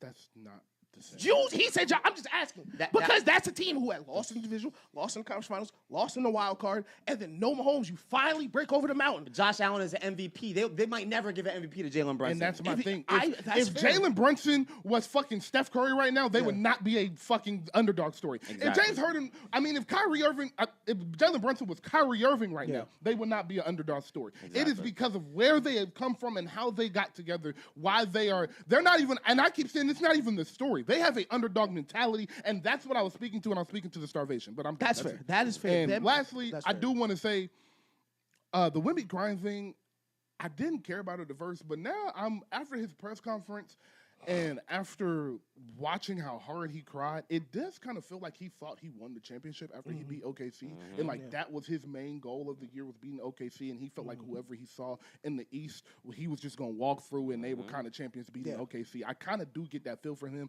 And last press conference, he said, I don't even have to play good to win this series. He did say I that. would watch Wemby's arrogance in this series along with the fatigue. I love it. Along with that. Crazy aura gamble. He said, word for word, he said, I'm not worried. Crazy aura gamble after losing game one. But Absolutely. I believe it. I do too. And I believe everything you said. what you said is true. Like, yeah, he thought OKC would be the hardest tested series, and I still think it will be. Like, going to that OKC series, they were 8-0, rested. Jalen Williams was gonna play, and they still won. Like, that's what I think he believes. He's not worried, and if Wemby's not worried, I'm not worried. All right. Nelson, you got anything else? Nah, y'all got it. May the Y'all- best man win, man. Yeah, May the for best sure. man No, win. no, may the best man live. Spider-Man Noir. Go watch that ASAP. Yeah. But we're going to take a quick commercial break. We'll be right back. And you guys don't go anywhere, but you can't because it's a podcast and you're not going to know we took a break. All right, and we are back. Just to close the NBA Finals coverage, we used to do this all the time on the radio, but most career clutch points in the NBA Finals since 1997. Top 25, right? Who you think are there? I believe that Braun is probably somewhere in the top 3. I believe Kobe is somewhere probably in the top 3. 2 for 2 right now. I believe. Oh, who's that third person? All right, let me try to get And I want to clarify, clutch points, the game is close. clutch So- points. Oh. Game So is they're close. counting it by Last minutes. 5 minutes. Yeah. Okay. Okay. All right. If you hit this third one, it's tough because this is one you can get. This is for sure one you can get. I'm gonna take a guess. I have 2 people in mind, but I'm gonna go with an anomaly. I'm trying to think of who played in a lot of finals over these last 5 years, and I know Tim played in a few. 97 since 97. Yeah, Since 97. Yeah. Yeah. So Because that's why Bron's there. That's why Kobe's there too. Right. with Okay, so will it? Is it D Wade? It's D Wade. I was thinking. Yes! It's D Wade. Yeah. Yes, That's I was about to hard. say D Wade or Tim, Yeah. and I was like, Yeah. D Wade. Yeah. That's 06 So- finals. He had all the clutch Yep. points. So Yeah, top 5 is Braun, Kobe, Wade, Jordan, and Shaq. Jordan. Yeah, and then this is since 1997, right? Isn't it? Damn. Michael Jordan had 53 points in 48 clutch minutes.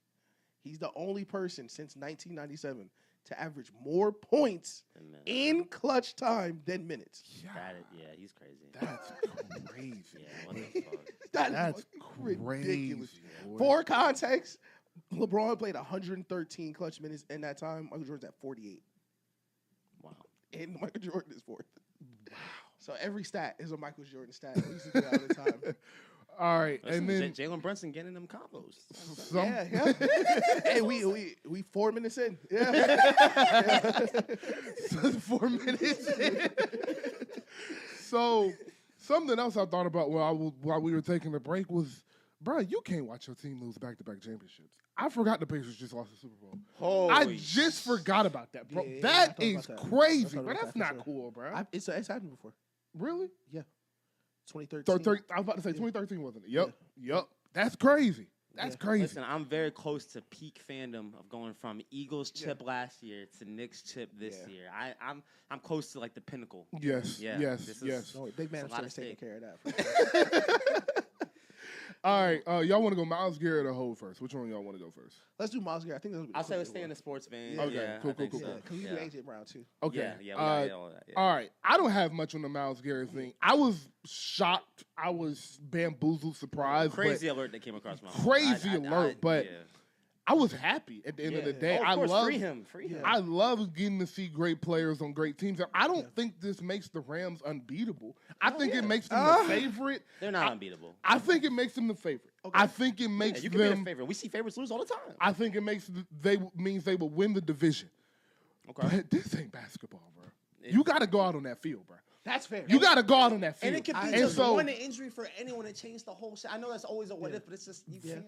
That's true. And I mean, I won't Matt even Stafford's go. 40. I don't want to. Matt Stafford's 40, so that's fair. I won't even go the injury route. I'd just say, bro, Someone could catch it's like him. a holding penalty, bro. So that's why I'm like, a holding penalty. Football is so in the balance. It happened to the Eagles. A holding penalty ruined their Super Bowl, bro.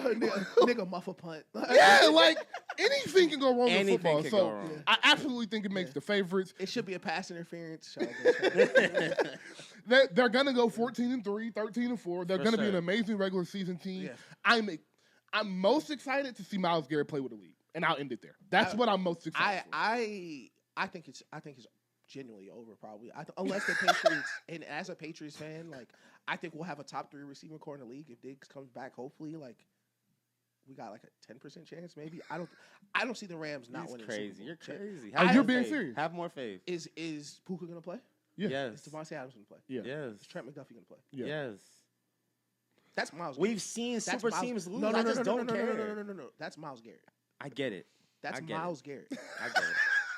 I understand. I get what you're saying. That's not Von Miller going to the Rams. No, I Respect know. to Von Miller. I know. And that is before Aaron Donald. We're comes talking about the back guy week who 14. just broke the sack record going to. Yes, I get it. And Aaron Donald's coming back week 14.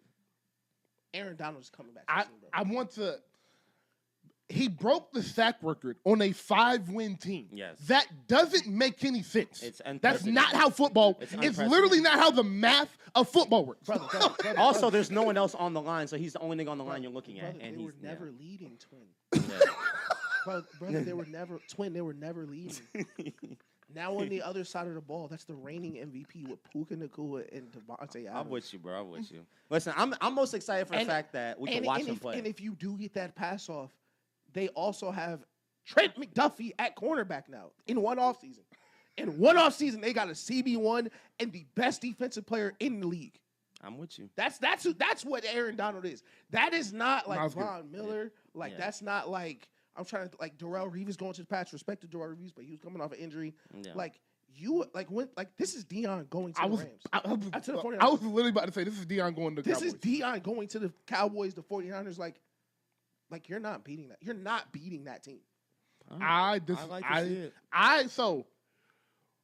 love your position. I don't even think this is like. I was trying to argue with you in the Spurs in the Knicks segment. Yeah, no, I'm not really arguing with you. I'm just saying another point of view. I disagree. My disagreement is like, yeah, but he kind of right. So it's like, it's not a strong disagreement. Let me say this now because we're in the middle of June. Yeah. Lamar Jackson beats the Rams in the finals. In the Super Bowl, that's worth like 3 rings. If Lamar Jackson wins that Super Bowl, he jumps top 5 immediately. I guarantee you. I guarantee you that's gonna be the coverage after the game. We didn't even mention Sean McVay too, and this Bro, is like, we haven't said his name. Myles Yeah. Garrett is It's gonna play disgusting. defense for a Sean McVay offense. it's sick. It's Look how he looking. No, it's gross. I'm with you for sure. I'm just happy. Like what? What do niggas What do we say? do? Like, how do you win that shit, bro? Like, how do you win those games? Yeah, they found a way to make a Ty Simpson pick look good, and that's insane in itself. So salute to them. You're not passing the Like- ball versus them, twin. Yeah. You're not passing. Myles Garrett had a .71 get off last offseason. Twin, let me, That was like number one by a Rock, mile. Rock, Yeah. Like, let me And- post something to you. and now he's gonna play with a league. Like, Twin, let me post something to you. it's scary, bro. It really is scary. Who do you think defensive scheme is better? The Browns or the Rams? Twin? Let me pose that question to you, twin. The Rams, who were missing half their starters last year, who had a great defense. Yeah. Who you think getting coached better? Like, this is the thing. It's making me mad because he's convincing me, and now I'm starting Yeah, to he's get scared. kind of convincing me. We're gonna clip this because Myles Garrett is gonna break his sack record. Nah. Myles Garrett is gonna break his sack record. There's- Myles Garrett is going to be a better player last year than he was. He's going to be a better player this year than he was last year. And that's before you get to the opportunities. Him just being on the Rams in that scheme with the knowledge in that building of how to attack offenses. And their defensive tackles were 5th in pass weight, and the other one was 12th. That's So why they I don't have think he'll great break the pass defensive record. There's tackles. other rushers there who are also going to get home. He's going to open it up for them. So that's why I don't think he'll get it. Who's blocking him? He just want me to name a left Yeah, tackle. like I said. I'm just saying, like, fam, the Browns in 17 games, like, were never leading by that much. Bro, Matthew Stafford won the MVP last year, and they were leading in almost all their games.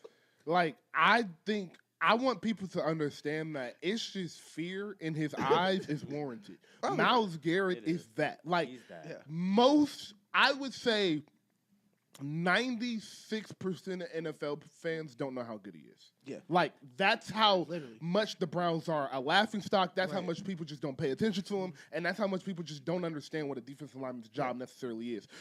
I am a real football fan, number one. I have watched every Ravens game for the past 4 years. So that means I have watched 9 Browns games. And then they got Shador. Right. So I have watched I watched probably 14 Browns games last year. That's not an exaggeration. I'm crazy. Right. The Baker year, I watched 10 games shout out that year. Odell, yeah. I've watched a lot of Myles Garrett. Yeah. He ruins games, possessions, moments, name it.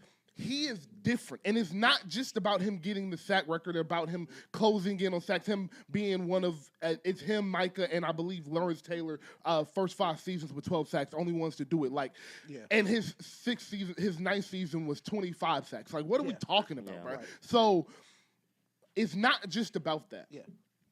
You have to give him so much attention. Mm-hmm. You cannot play your normal offense with him. Yeah. How we talk about Wemby, Yeah. how we talk about with Wemby, Yes. he just changes how you drive to the Yes. basket, and there's layups you would take on a normal center you just will not take on Wemby. On fast breaks, there's shots you would take that you just won't take on Wemby. Yeah. That is Myles Garrett. Yeah. There are plays in your playbook that get taken out of the playbook that week Yeah. because of how good he is. Yeah, he's legit Wemby on. And this is the thing, Rock. You put attention to him, like Michael Parsons. You put that chip out there. You get Lane Johnson out there. You get a hand on him. All right, you'll slow him down. You'll triple Myles Garrett. It won't work. It won't. And like this is my like His sack record came off a double team. That's what I'm saying. Yeah. And this is Won't work. why I'm so like matter of fact. Like it would take a catastrophe. Like Nelson said, someone's gonna have to get hurt. Like something would have to happen. What are the playoffs, Rock? One and done. Moments. And the games are close. Yeah. Who's been looking for a moment more than him? Yeah. Twin, you get the ball back down 3 or 4 minutes, and Myles Garrett on the other side. You're not scoring. Twin. You're not, bro. You're not looking at Brock Purdy with 3 minutes left, 3 timeouts, down 3. Any other versus any other team, that is a reasonable expectation. Yo, Caleb Williams, it's 2.5 minutes left. We down 3 with the ball. This is where we want to be. Not versus Myles Garrett. No, it's not. No, it's not. Any passing situation, you're going to lose. You're going to. I'm with you, bro. You have to blow the Rams out. You got me. And you're gonna get a shootout with Sean McVay and Matthew Stafford and Devontae Adams. You're gonna get a shootout with them. It feels like when Peyton went to the Broncos. Like, all right, good luck, bro. Good luck, and you're not making it out of there. They did lose the Super Bowl. They did. Well, she did definitely lose the Super Bowl. But I know Nelson an Eagles fan, so he can't commit to the side. At all. The Falcons quarterback Tua, so I'm good this year. I don't gotta act like nothing. Listen, thank God Drake may play in the AFC. Oh, listen. I think we play either week 4 or week 5. I gotta see it. The Rams ain't beat us in a couple years. Yeah, so that shit gonna be a funeral. so they little. That's just gonna be a funeral. Listen, they little bro to me until they prove it. Okay. They little bro to me You until they little prove bro, Myles Garrett. it. Yeah. Hey. Look at Myles Garrett and say that to him. I dare you. And this leading into our next segment. No A.J. Brown, Saquon D's cooked, and you got Myles Garrett on the other side? All right. Okay. Listen, it's going to be Philly going to look a lot different than it did the last couple years. I think you think Jalen Hurts is a lot better than he is. And that is sad because I believed in Jalen Hurts. And I wanted him to be the quarterback I thought he was. Yeah. But I know people are talking about the offense.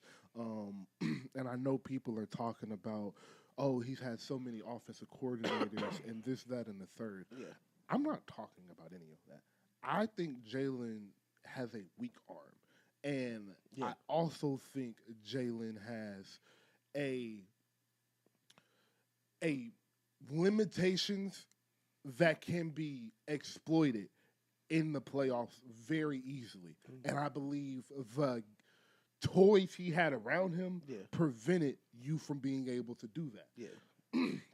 I also think some of the unknown with the Eagles for the past few years is the reason they were able to do that. And they have had a top 3 or 4 roster for the past 4 years. Mm-hmm. I don't think they have any of that now. And I think you think the roster is that significantly worse after the trade? Absolutely. Yes. I think losing a top 5 receiver when you don't have a superhero at quarterback is really going to hurt your offense. Mm-hmm. I don't think your offensive line is as good as it used to be. I can agree with that. That is also something that bothers me. So it's not just the AJ. And I think the offensive line is not as good as it used to be. Losing AJ Brown is at the top of that list. That scares the shit out of me. And Nelson, I'm gonna close it with this, bro, because I am the worst sports guy in the world. I'm not loyal to nobody. I'm an Eagles fan. Like I like the Eagles. I like to see the Eagles win. I like Sports City. So when Sports City, we love Jalen Hurts. I love Jalen Hurts. I fuck with Saquon. Like I'm a horrible fucking fan and shit. But so I fuck with the Eagles. This is not something I want to say. And I'm not saying they're missing the playoffs or anything like that. I just don't think a Super Bowl expectation is realistic for them this year. That's where I'm at with the Eagles. And I'll close it with this. And go ahead and take it away when I say this. I don't think Nick Sirianni can coach. I don't think he can do that. Oh, no, listen.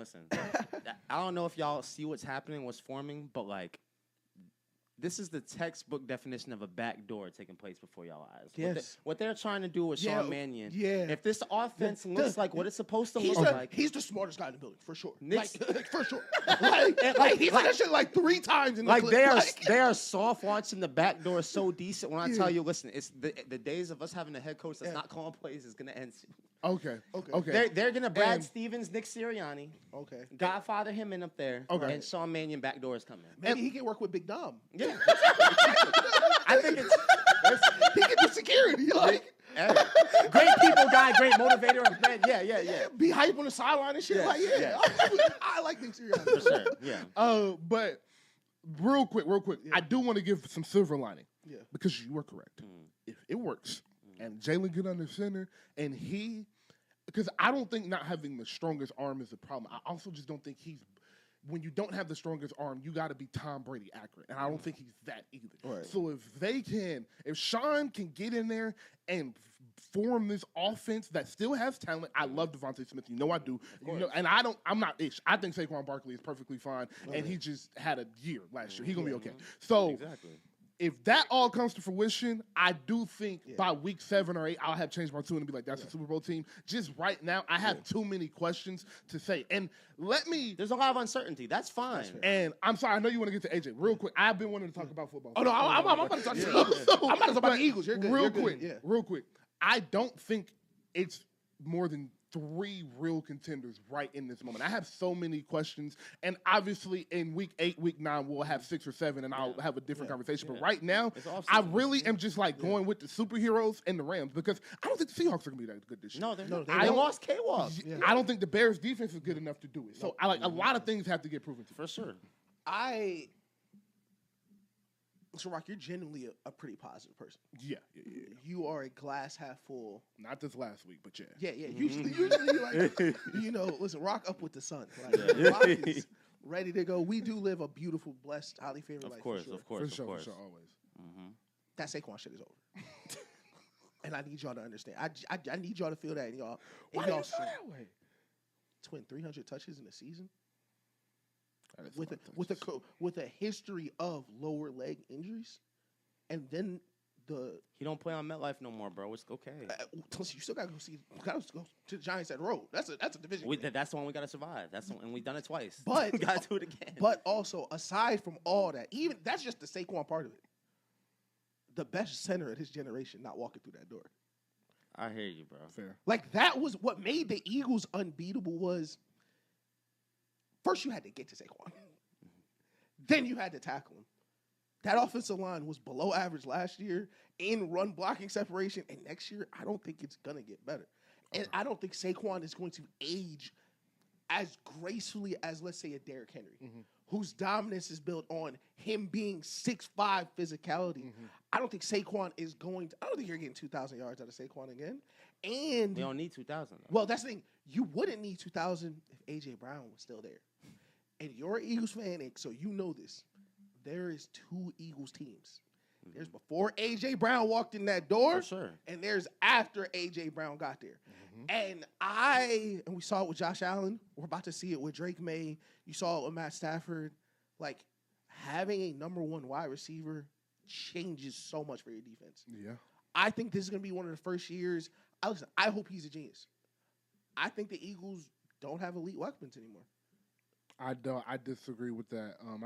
But no. So you go. Yeah. So, I mean, the convo, at least among those who know or have proper respect for a gentleman who's won a Heisman, is we've had 2 wide receiver ones. We now have 1. Okay. Yeah. That's what every team has now. That's what I'm saying. Yes, that's normal. That's fine. Okay, cool. And then listen, I don't know how high y'all have to be on the Mekhi Lemon train. I'm a believer in Mekhi Lemon. We're going to have to see, and he's going to have to be healthy. He already is nursing some hamstring shit right now. He has a hamstring injury? Yeah, it's like a soft tissue thing. It's soft. They think it's fine. That's always a good sign. Yeah. That's always a good sign. Bro. It's okay. In your first training It's June. Camp. That's always a good sign. It's June. But to your point, you said we have a wide receiver 1. Yeah. Hold on, go. Yeah. So, you know what I'm saying? And yes, I understand the impact of A.J. Brown. Thank you for everything you did. We went to 2 Super Bowls. We don't win them without you. We don't go without you. All that stuff, cool. Yeah. But when you're watching the offense, right, especially when it was inept, there were 2 seasons where it was inept under 2 bad coordinators, correct? And whenever y'all would watch it, right, what did you mostly see? What were we really running? Was it just verticals to A.J. Brown? Maybe Curls, like the occasional hitches, slant? hitches. Yes. Yeah. Okay, cool. Do we not think that if we just actually started incorporating just the modern 2026 West Coast offense to maybe not a top 5 receiver, right, but just good receivers who are actually running open instead of the contested ball that AJ just happens to catch because he's so great. Right. You don't think just maybe mixing in more of those plays could still result in not even a more productive offense, but just an as productive offense without him? Not a chance. Let me ask you. Devontae Smith's the number 1 wide receiver, right? I do think that, yes, for sure. Thank you. How many wide receivers are better than Devontae Smith? I don't think more than 12. Thank you. What the fuck? That's a big ass number. Why did you think you that? Like, that's a lot of people. That's fine. That is a lot That's of things. fine. That's fine, though. That's okay. Bro. That is my thing. Like, okay, so wait, before the Seahawks just won. Right. How many top 15 receivers did the Chiefs have after Tyreek Hill? So I watched. That's fair. That's fair. The Chiefs did not have a wide receiver 1. the Patriots did not have a wide receiver one. But I know what you about to say. you know what I'm saying. I know it's gonna be Jalen Hurts. I know it's already anti-Jalen Hurts. I know. Let's leave Drake May Adams because we only see him. Yeah, no, once a Patrick year. Mahomes. I know. But like twin, that's Patrick Mahomes. like he lost Tyreek Hill. Like that. And that's also Andy Reid. Okay, cool. That's also Andy Reid and Travis Kelce. Oh, I don't see a Travis Kelce on the Eagles. But my thing is, bro, that was very funny, bro. It is funny. I It really is. don't think you need more than a top. To beat the Rams, you will. Maybe. Okay, and that's fine. I'm okay. I'm okay with that. If you I'm lean, okay if you with lean that way, cool. Fine. That's fine.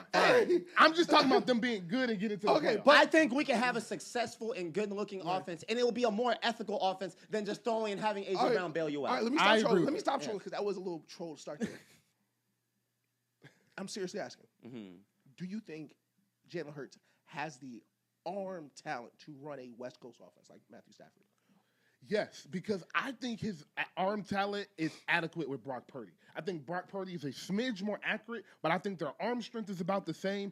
I think Brock Purdy. I don't know how much your side. Like I think Jalen Hurts has a better arm than Brock Purdy. I Keep going. agree. Yes, Okay, I think so too. Okay, exactly. And if he can run that offense as he can, I do believe Jalen Hurts can run it. I also want to stress this point. Yeah. When you going back to Saquon, I saw Christian McCaffrey do what he did last year, and he looked like he was running in quicksand. Yeah. Like, Well, he's white. My fault.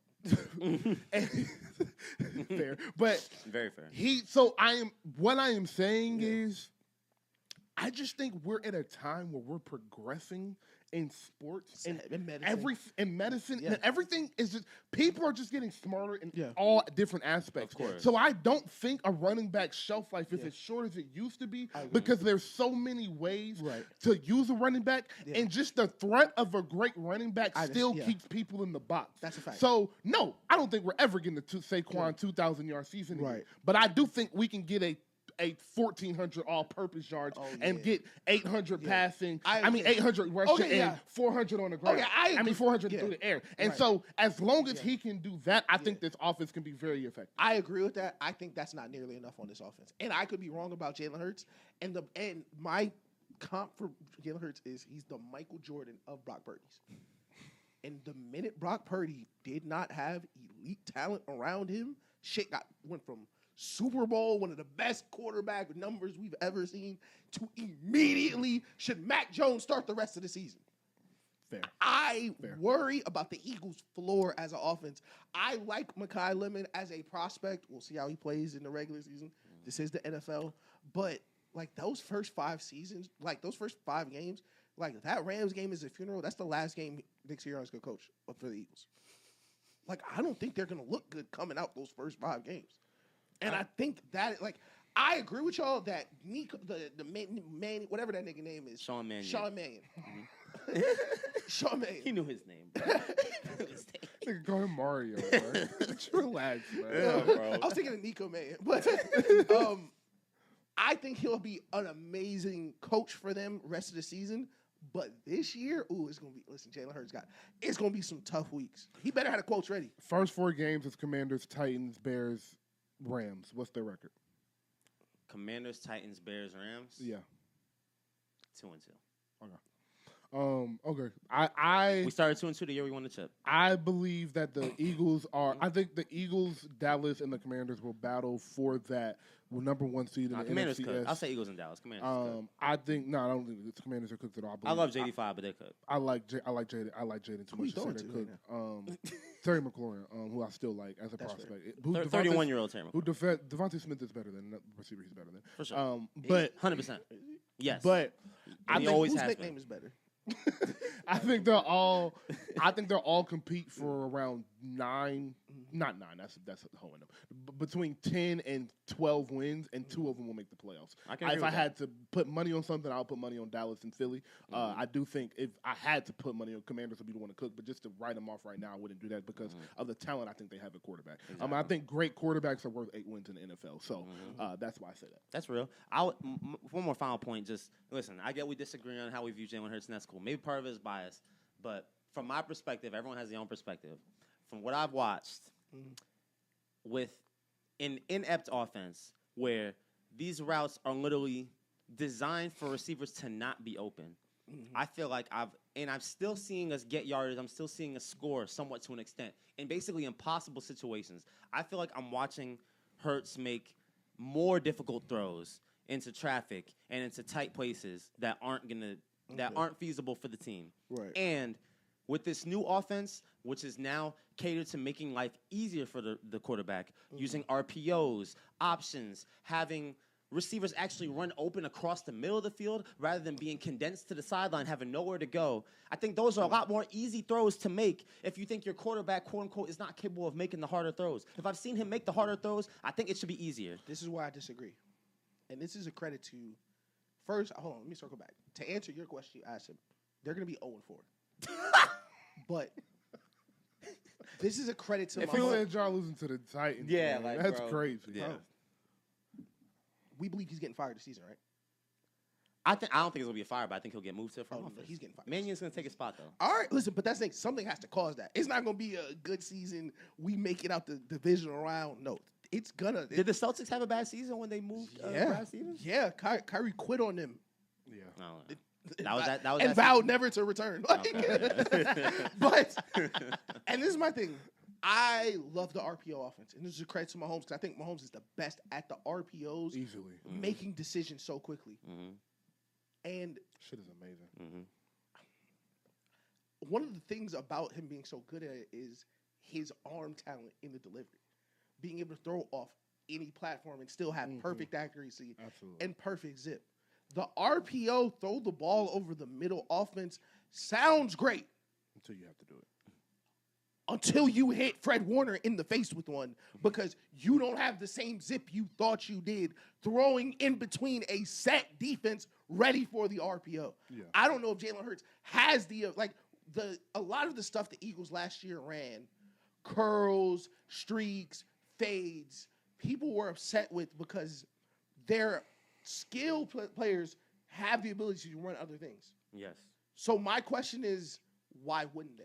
And that was to piggyback off of that, bro, that was my point with Jalen is like, I'm giving credence to the reports that came out. I'm giving credence to some of that offensive shit. It's Jalen Hurts. It's not the offensive coordinator. He don't want to run nothing else. I give credence to that. So because of that, I give a lot of thought and I give a lot of credit to the fact that people that watch film that I watch because I love football and I want to get better at this, I watch. And it's not a fact of Jalen Hurts can't throw over. It's not the fact the Eagles don't want to throw over the middle. Jalen Hurts can't throw over the middle. Yeah. So I'm open to be proven wrong. Not only am I open to it, I hope I'm proven wrong. Right. But those are the reasons I'm having my qualms and my reservedness about the Eagles, just so you know. Okay, cool. And I understand that. I do think Cam Ward beats them.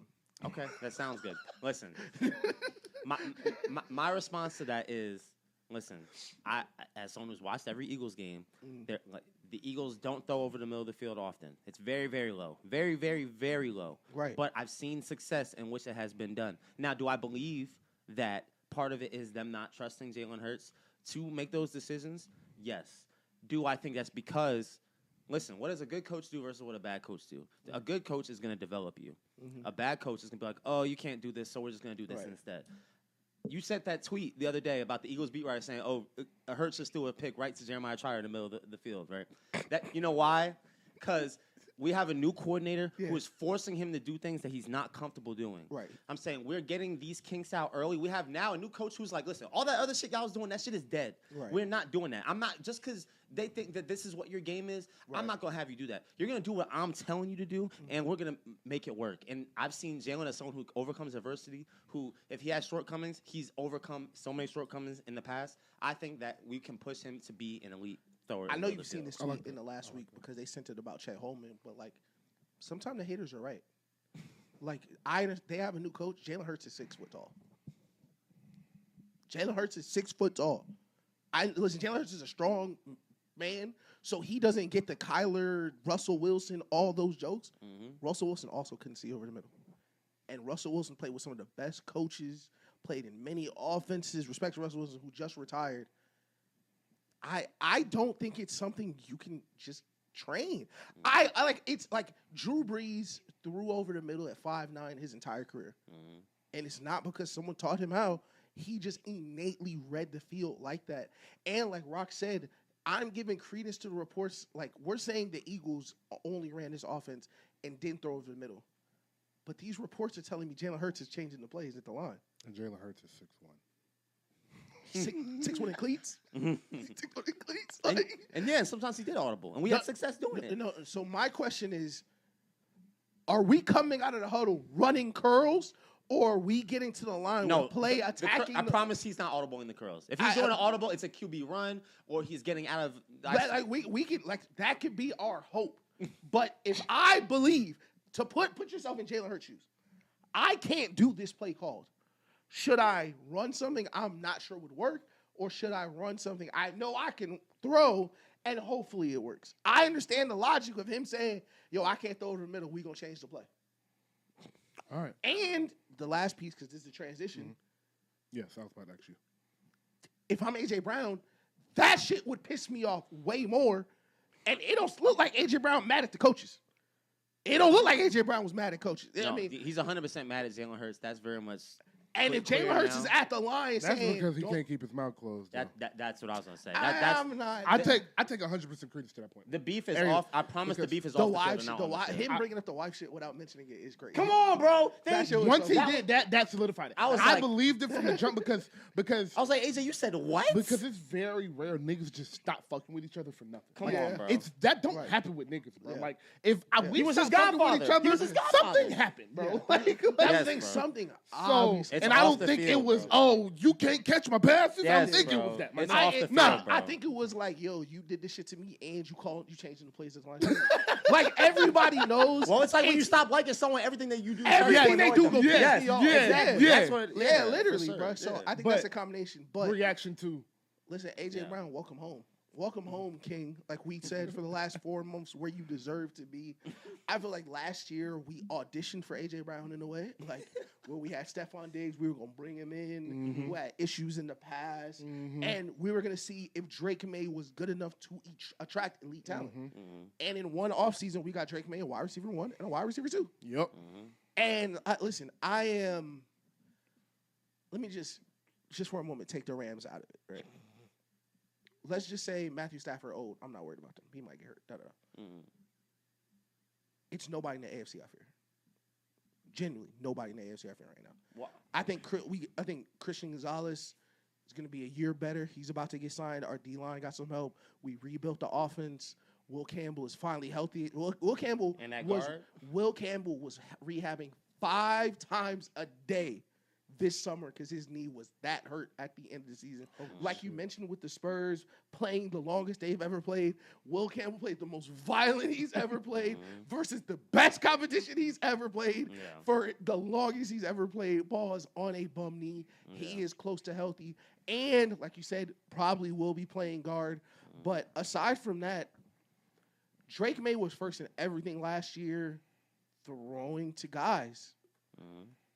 A.J. Brown is one of the 5 best receivers in the NFL.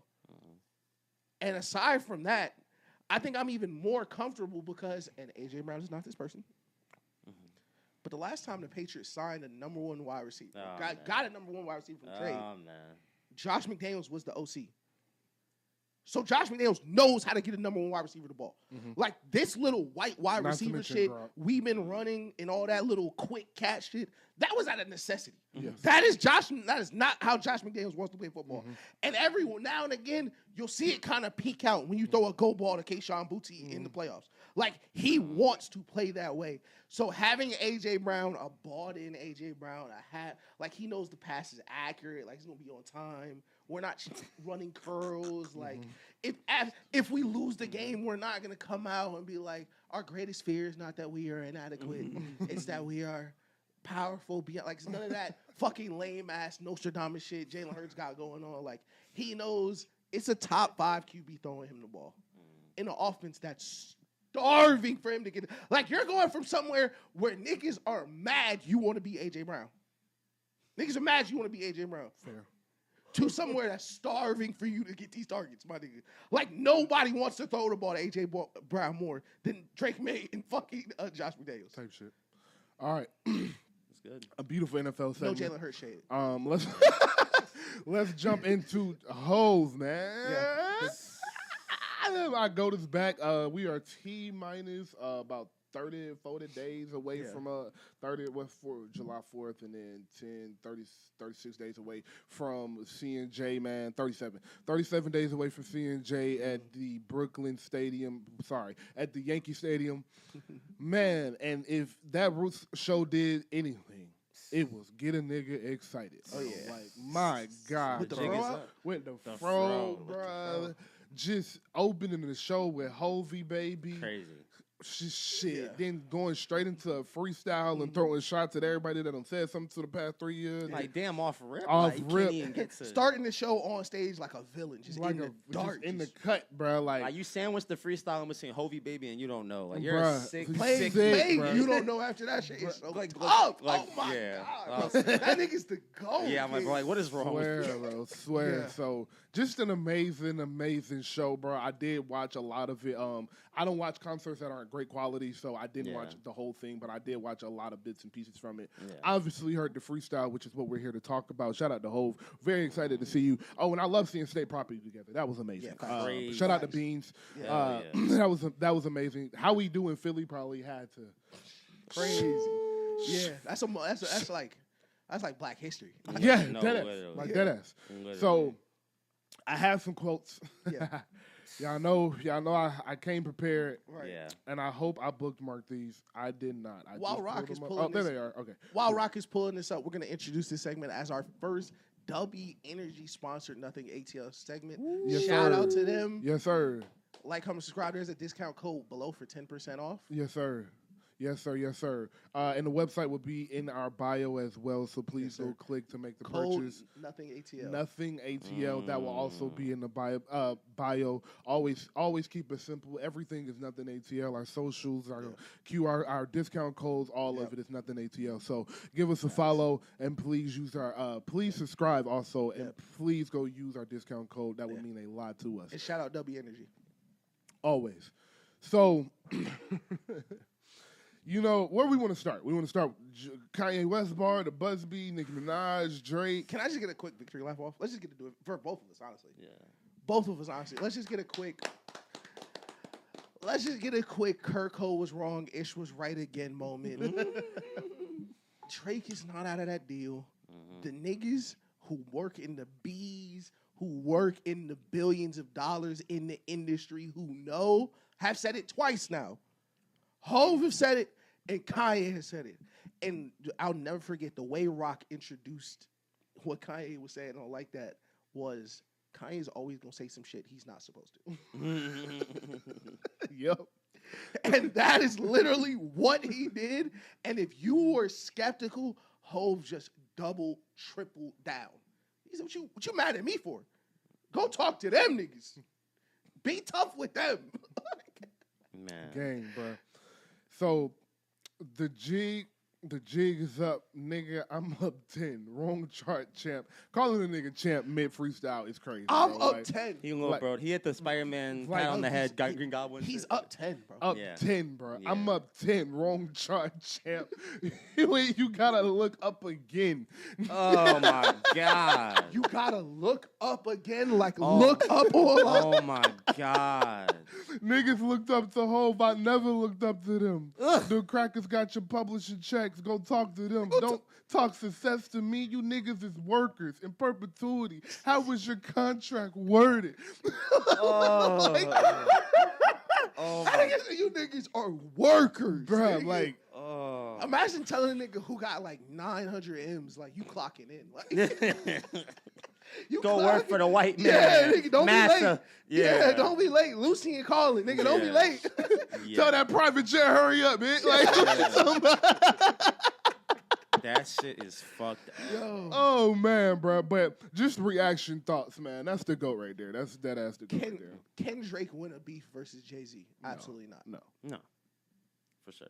I just want to say that wasn't like a discussion. I just Oh, wanted no. yeah, I just wanted to put that out there for And the niggas. HOV made it very clear. This is not a beef. Like, Yeah. please don't Oh, yeah. think I need a song for this. Yeah. Please Yeah. don't. You my little nigga, I'm bro. telling you, like, We're not peers. We're not peers, bro. I want you to stop looking at us like we're seeing eye to eye. Yeah. You're seeing eye to eye, and my back is towards you. Like, like, please stop thinking we're running the same game. We're fighting the same fight. Yeah. Break all of my music records. Yeah. I don't care. I was trying to retire before I dropped my first album, bro. This ain't what you want to be the biggest, you want to be the GOAT. I don't really give a fuck. Because I come out on the stage and niggas know what's up. Like, I come out on the stage and my live performance shows you what I do, shows you who I am, shows you what my name is, show you what my name be, show you why my name ring around the streets, player. Like, we not playing the same game, bruh. Rock. We not playing the same game, Drake. And look, Drake, you not playing the same game as me either. So I'm talking real passionately from a very comfy couch. Like, I understand that. Yeah. But I'm talking for HOV right now, gang. So just let me be. Y'all not playing the same game. HOV said he is up $10 billion. I'm up 10. And you trying to get out of a contract. Stop talking to me. Please. Rock, he said it's going to cost a B to say my name. Like, bro, this is the thing about, like, first of all, beefing with HOV, right? Especially for Drake. Let's do like we would cover the NBA finals. Let's do the matchups, right? Yeah. You like to talk about niggas bitches. He's married to Beyonce. You like to say you get more money than everybody. He's up 10 billion. You can say you're more streamed than him, but Jay-Z's still more influential. Yeah. Like, this is a bad matchup. This is a bad fight. Jay-Z literally sold albums during 9/11. Like, when the like his album dropped when 9/11. That was crazy. Like, niggas, like... That's a good-ass album, too. Great album. Fucking crazy come on, album, bro. man. And Drake's in the streaming era. Jay-Z's not even of the streaming era. So it's like, whatever million streams you have, I have millions of record sales. And I don't know if this is going to end up with TikTok. This might, because, like, it's been, of course, the owls. Listen, I'm sorry. I'm sorry. I'm back. You know they lurking. I'm sorry. We are at odds again. I have been enjoying Iceman. If you think Drake can out-rap Jay-Z, you have another thing coming. Like, you are in for another wake-up call. Because, like, I know it feels like, after Kendrick, what could he say? Everything Kendrick couldn't say, Jay-Z could say. Everything Drake said to Kendrick, he cannot say to Jay-Z. Like, it would get... I feel like, first of all, it's super embarrassing because I don't think Jay-Z want niggas to know he in a lifetime deal. I think it's very, very intentional that people keep trying to convince everyone he's not and no one else is saying anything. Like, he doesn't want that out. Like, it's so... Like, it's him... to HOV... Like he's saying, he's sunning that nigga, bro. For sure. Nelson, what's your thoughts? And also, if you're talking about the matchup, the thing with Jay-Z is, even if you want to argue that lyrically Drake is going to go toe-to-toe and it's like it evens out, the angles that Jay will use and the delivery is just going to hurt so much more. Like, Jay is just the coolest nigga ever. Like, just no glaze, like he just is. And it's just like everything, like he just did it on a freestyle with no beat. Like, where everything he's just saying, it just stings like another uppercut, Like, that's just what he does. And another thing that I get from the freestyle, also, I just want to give a quick shout-out to the whole Marlo Wire sequence. That whole shit was fucking insane. Like, and with the price of the beat is going up. You want it to be this way, but it's the other way. All of that shit was disgusting. And I just think that a lot of the... whatever, I don't even know what gen we're in, Z or whatever thing we're at now, but all these new niggas who don't really understand what and who HOV is, like, and they make that argument about, oh, why is he the GOAT? Or no one wants to hear an album from that old-ass nigga now. Is he 56, whatever? Yeah. Like, he just showed y'all, once again, like, what it's like if that nigga actually sits down and writes again. Like, that pen is still ridiculously sharp. He is polished. Like, there's no reason that niggas who are pushing 60 could still have triple entendres, quadruple entendres in the fucking tuck. This shit is not normal, bro. Like, it's just a different tier, a different class that you're dealing with when it's HOV, and niggas gotta stop acting like there's other people. It was a big day for us 444 listeners. It was a big day for niggas like me who be like, yo, 444 top 5 HOV album. Like, like legit, bro. Like, dog, HOV. Listen, HOV. Listen, look, go listen to 444 today and think about Drake. Fam. Real quick, back to the concert. That nigga mixing Big Pimpin' on niggas in Paris. What the fuck? Insane. Niggas talking about Drake gonna beat him in a versus, kid. Somebody, they should do a versus. Are you crazy? Are you fucking crazy? Are you crazy? They don't get it, bro. I've always said about versus, like, Drake just doesn't have mature enough rap records to do a versus with, Come on, with the big bro. boys. That's just the truth of what it is. And this is the last part of the Drake Jay-Z matchup. Why it's so bad? Like, I mean, that's HOV. That's the thing. Everybody want to be HOV, and HOV's still alive. And you're on wax talking about how you wanted to be HOV, how you never cried when Pac died. I used to want to be on Rockefeller. I Yeah, turned into yeah. J. Never turned into No, J, bro. bro. I'm sorry. And like, even if we took Taylor the tape so far, like the jabs back and forth, HOV has won every single jab. Yeah, Every single back and forth, HOV has smoked that nigga. for sure. Yeah. Yeah, like So my favorite shit though was the shit to Nicki, bro. when she Oh, started stuttering. bro, the lady back on the stuff again. She sounds like she even in love with him. Her king can't pick up enough of him. Bro, Nah, bro, that is. And he said her kin, and I don't know if y'all know, but like, she's Barbie, so Ken is her husband, Yeah. but her Yeah. kin, her brother, also has the same allegation. So Yeah. he like that nigga's Her different, kin. Bro, right? he's Can't crazy. like he's He's like, different. I don't bro. get how you can even think of shit like that. It's Like, not normal. That is crazy, bro. He's crazy, That's the bro. GOAT, bro. That's the And GOAT. then his shots towards Kanye just made me sad because I was like, maybe you forgive Kanye because he No, knows it's he okay. crazy. bro, he called this. Bro, kid. yeah, I You mean- can't- there's no coming. I back. mean, There's HOV from no Marcy. coming HOV back. from Marcy. Yeah, he's lucky he ain't steal him. I was Like, just hoping nobody told him. You know what I mean? like he deleted it so fast. He never got back to him, you know? Nah, if you got one person, He was yo, he was in Italy or something. Come on. He didn't have internet out there, gang. Yeah. if you got one person that remotely cares about you, that tweet's getting back to you. I'm sorry. Like just one person that even gives Yeah, half a fuck about He you. was fabric shopping in Milan or like That nigga said, watch how sane he acts in my presence. Niggas shrink. That nigga's Oh my crazy. god, bro. That is crazy, bro. he's sick. He's crazy, bro. Yo. He got up there, performed one song, and just was like, I got some shit to get off my chest. Like, he Yeah. couldn't. that nigga said, wait, hold on, I hold on. can't even get to the part of the show. I yeah. can't do this. And, Yeah. like, I have to get this shit Yeah, off. But I'm already. Yeah, So, my next question of wrap up is, does he continue to freestyle at Brooklyn? I wanted to ask. The Does same thing. he do one each night? Does he save it for the last night? What do you think? I think we probably get it at extra innings. I think he can't do one every single night. That's like too much flooded with content. But I do think we get one at extra innings. Nelson don't know a rapper, do we? Hey, listen. Every night, Me bro. and HOV is gonna do one each night. Every a Hov is different one. Have Bro, Hov Hov, is freestyling. like Hov was a nigga to put you on the Summer Jam screen. Like, Right. that for was sure. Hov. Hov is freestyling. And this is a part. Well, it wasn't part of the question, but my insane mind added this into the equation. Drake is gonna say something before all them shows are done. No, definitely. Drake is gonna say something, for and sure. Hov is gonna respond to what Drake says. Yeah. Scary Hours 4 will come out before those shows, and they might come out the weekend of. Right. Like, Scary Hours 4 will come Yeah. say something, he's going to respond to it. And I don't think, bro, do you know how Elizabeth Moan since Hov is rap? You know how much shit he probably got in his brain? So it's like, Bro, that nigga was and, playing. That nigga and was at I'm not Beyonce saying, concert We're about to get shit. the album though. He's dropping the album. and I'm not saying all of the freestyles are acapella. Right. Like, sometimes I think he's just going to open the show, do PSA, do whatever, and then be like, hold up. And he's just gonna let the beat play, and I got, and you just gonna know he freestyle. Like, I think it's all gonna be creative, but I think he's giving everybody their individual. Okay, I can agree Hov with that. experience. I can So agree that's with why I that. think I'm talking about like the moment that we just got. I don't think we get 3 of those moments. Let me No, let me okay, pose agree this with to that, you. agree Let me with pose this to you, and Hov, you can feel free to steal this from us because we're gonna be. we gave Hov a lot of ideas. Yeah, that's a fact. And nothing to tell for sure be in the building. So let's say this is. I don't call it a hot take. This is like a please Hov do this, but Hov could do this type of prediction.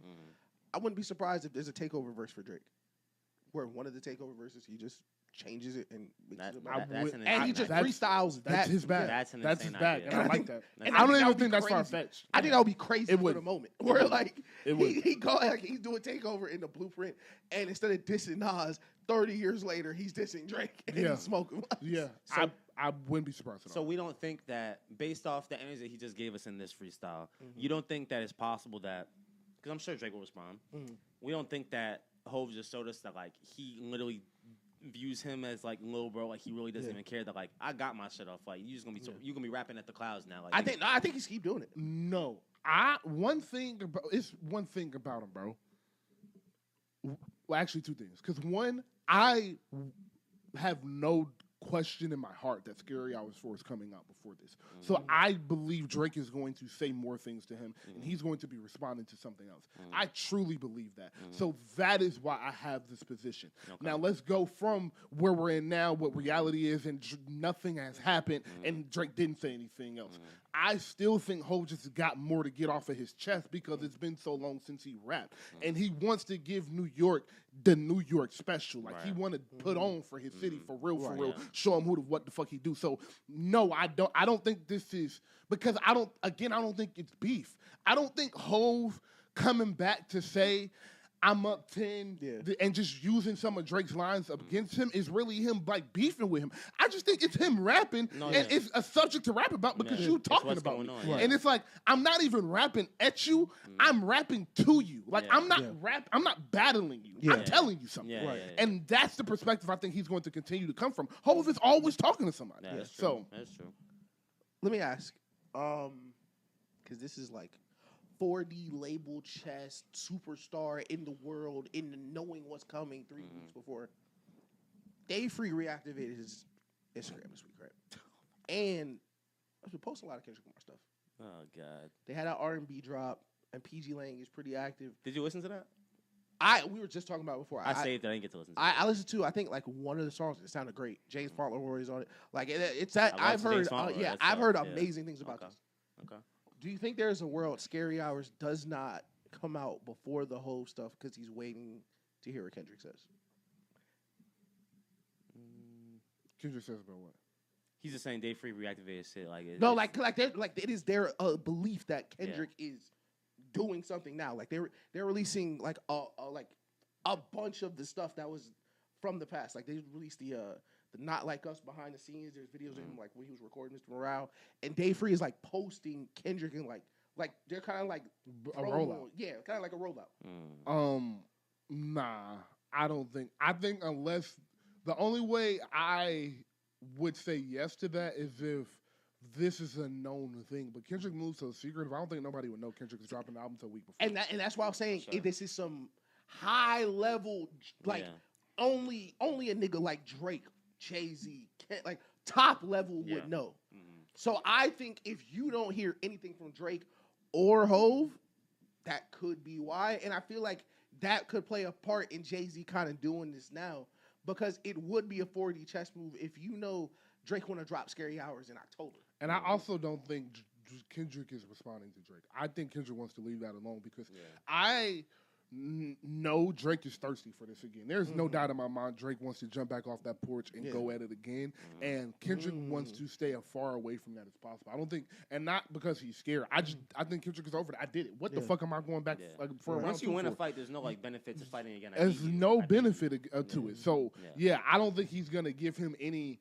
I don't think he's going to give him enough ammunition for Drake to get in the booth and do anything on Scary Hours towards him, like a whole song or anything like that. Well, we did see some with GNX. We did see some with GNX.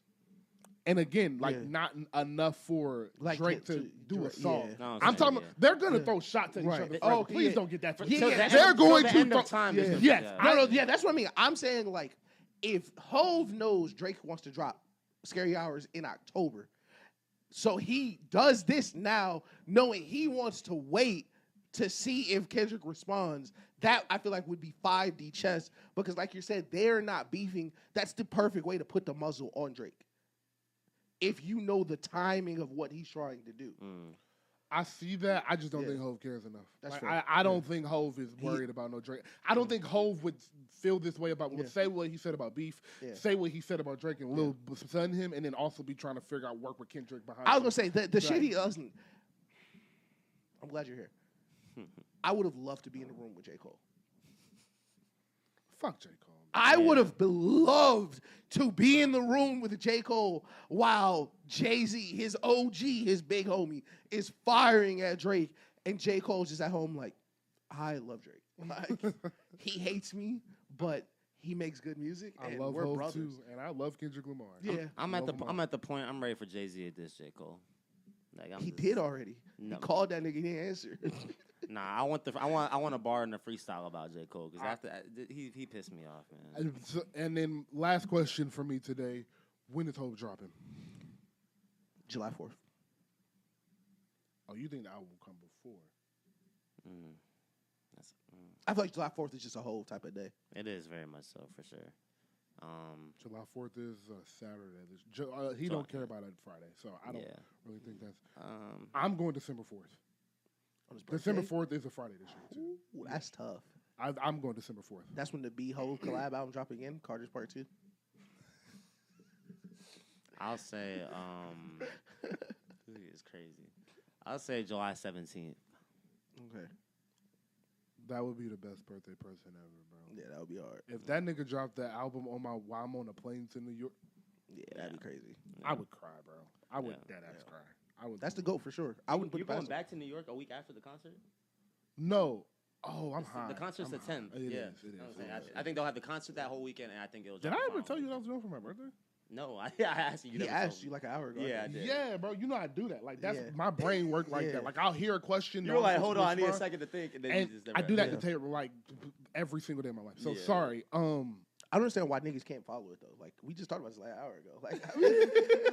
Like, we just talked about this 45 minutes ago. Remember? That's what I'm saying.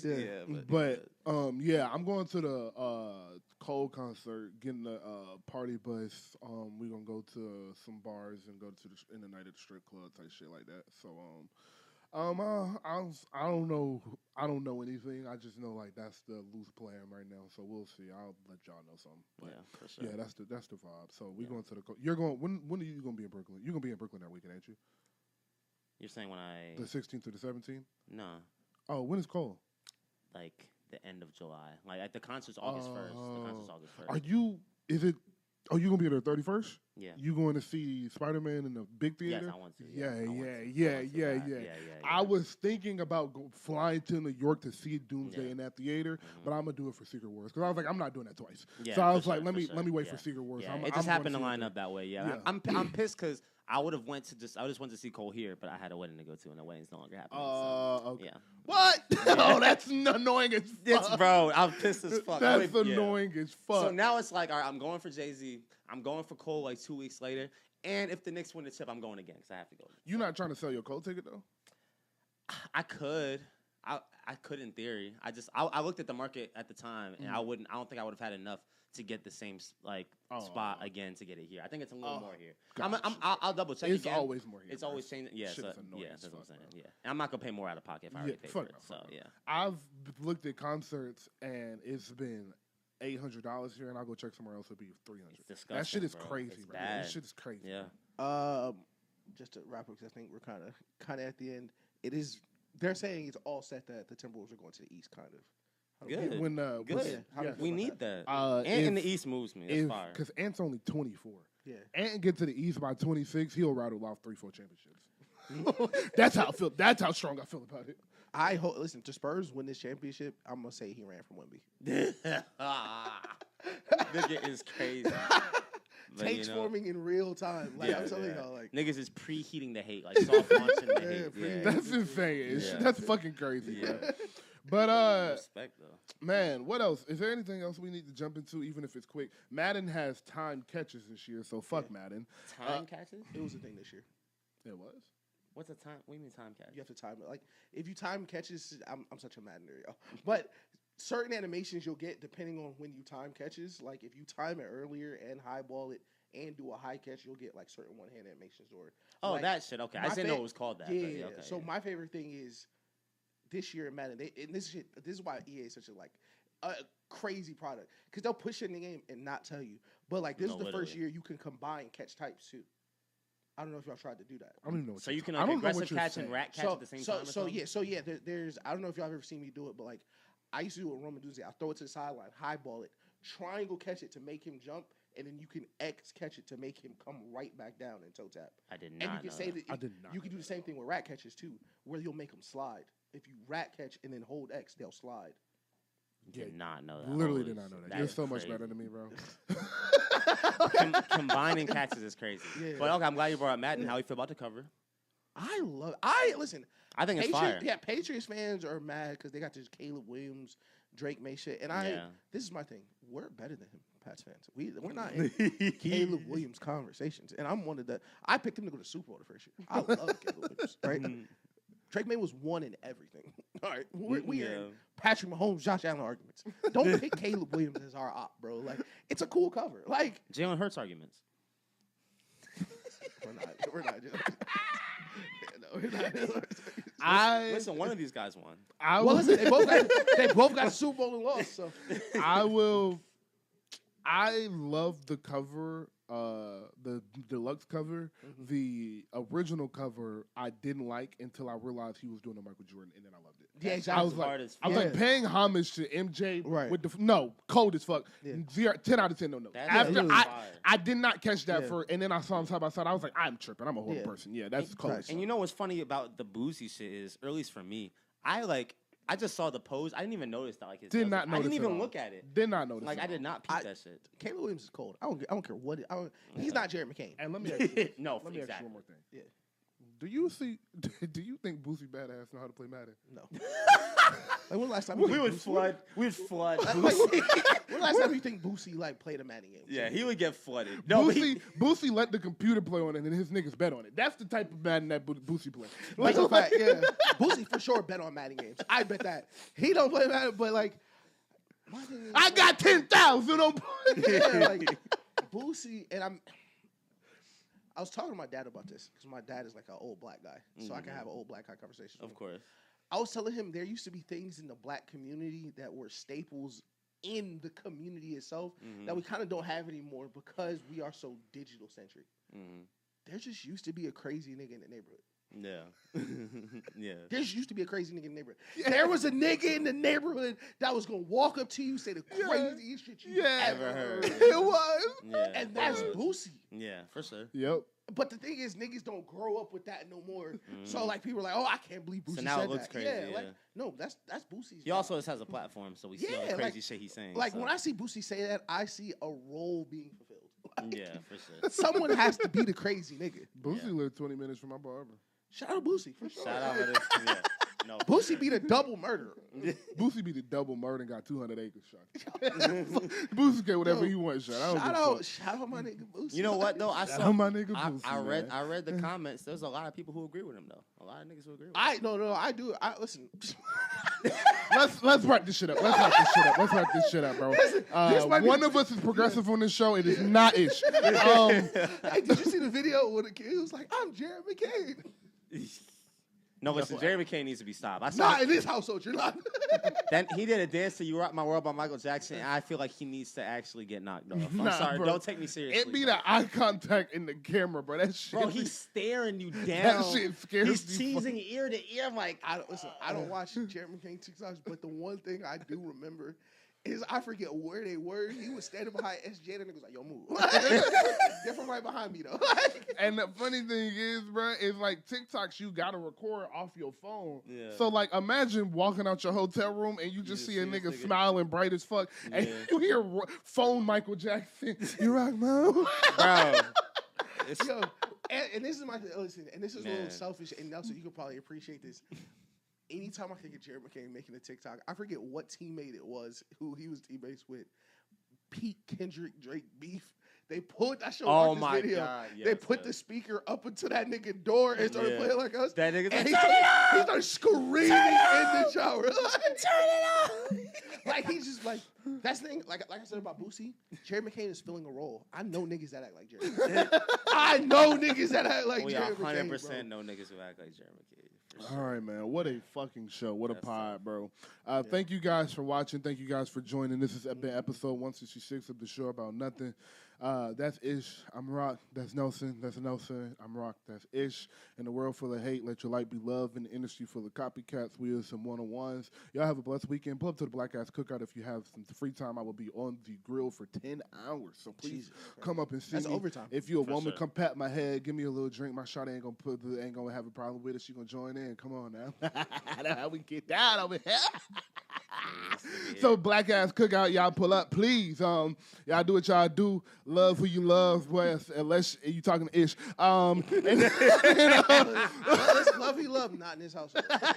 Listen, y'all just got y'all sponsorship. Please chill the fuck I ain't gonna lie, out. yeah, we might have taken this last minute. Like, the first episode off the sponsorship, these niggas is crazy. They not trying to go to the top, bro. They're not taking this shit. Mommy, serious. I'm Jerry McCain. Cut the camera. Cut the fucking camera. We'll see y'all next week, bro.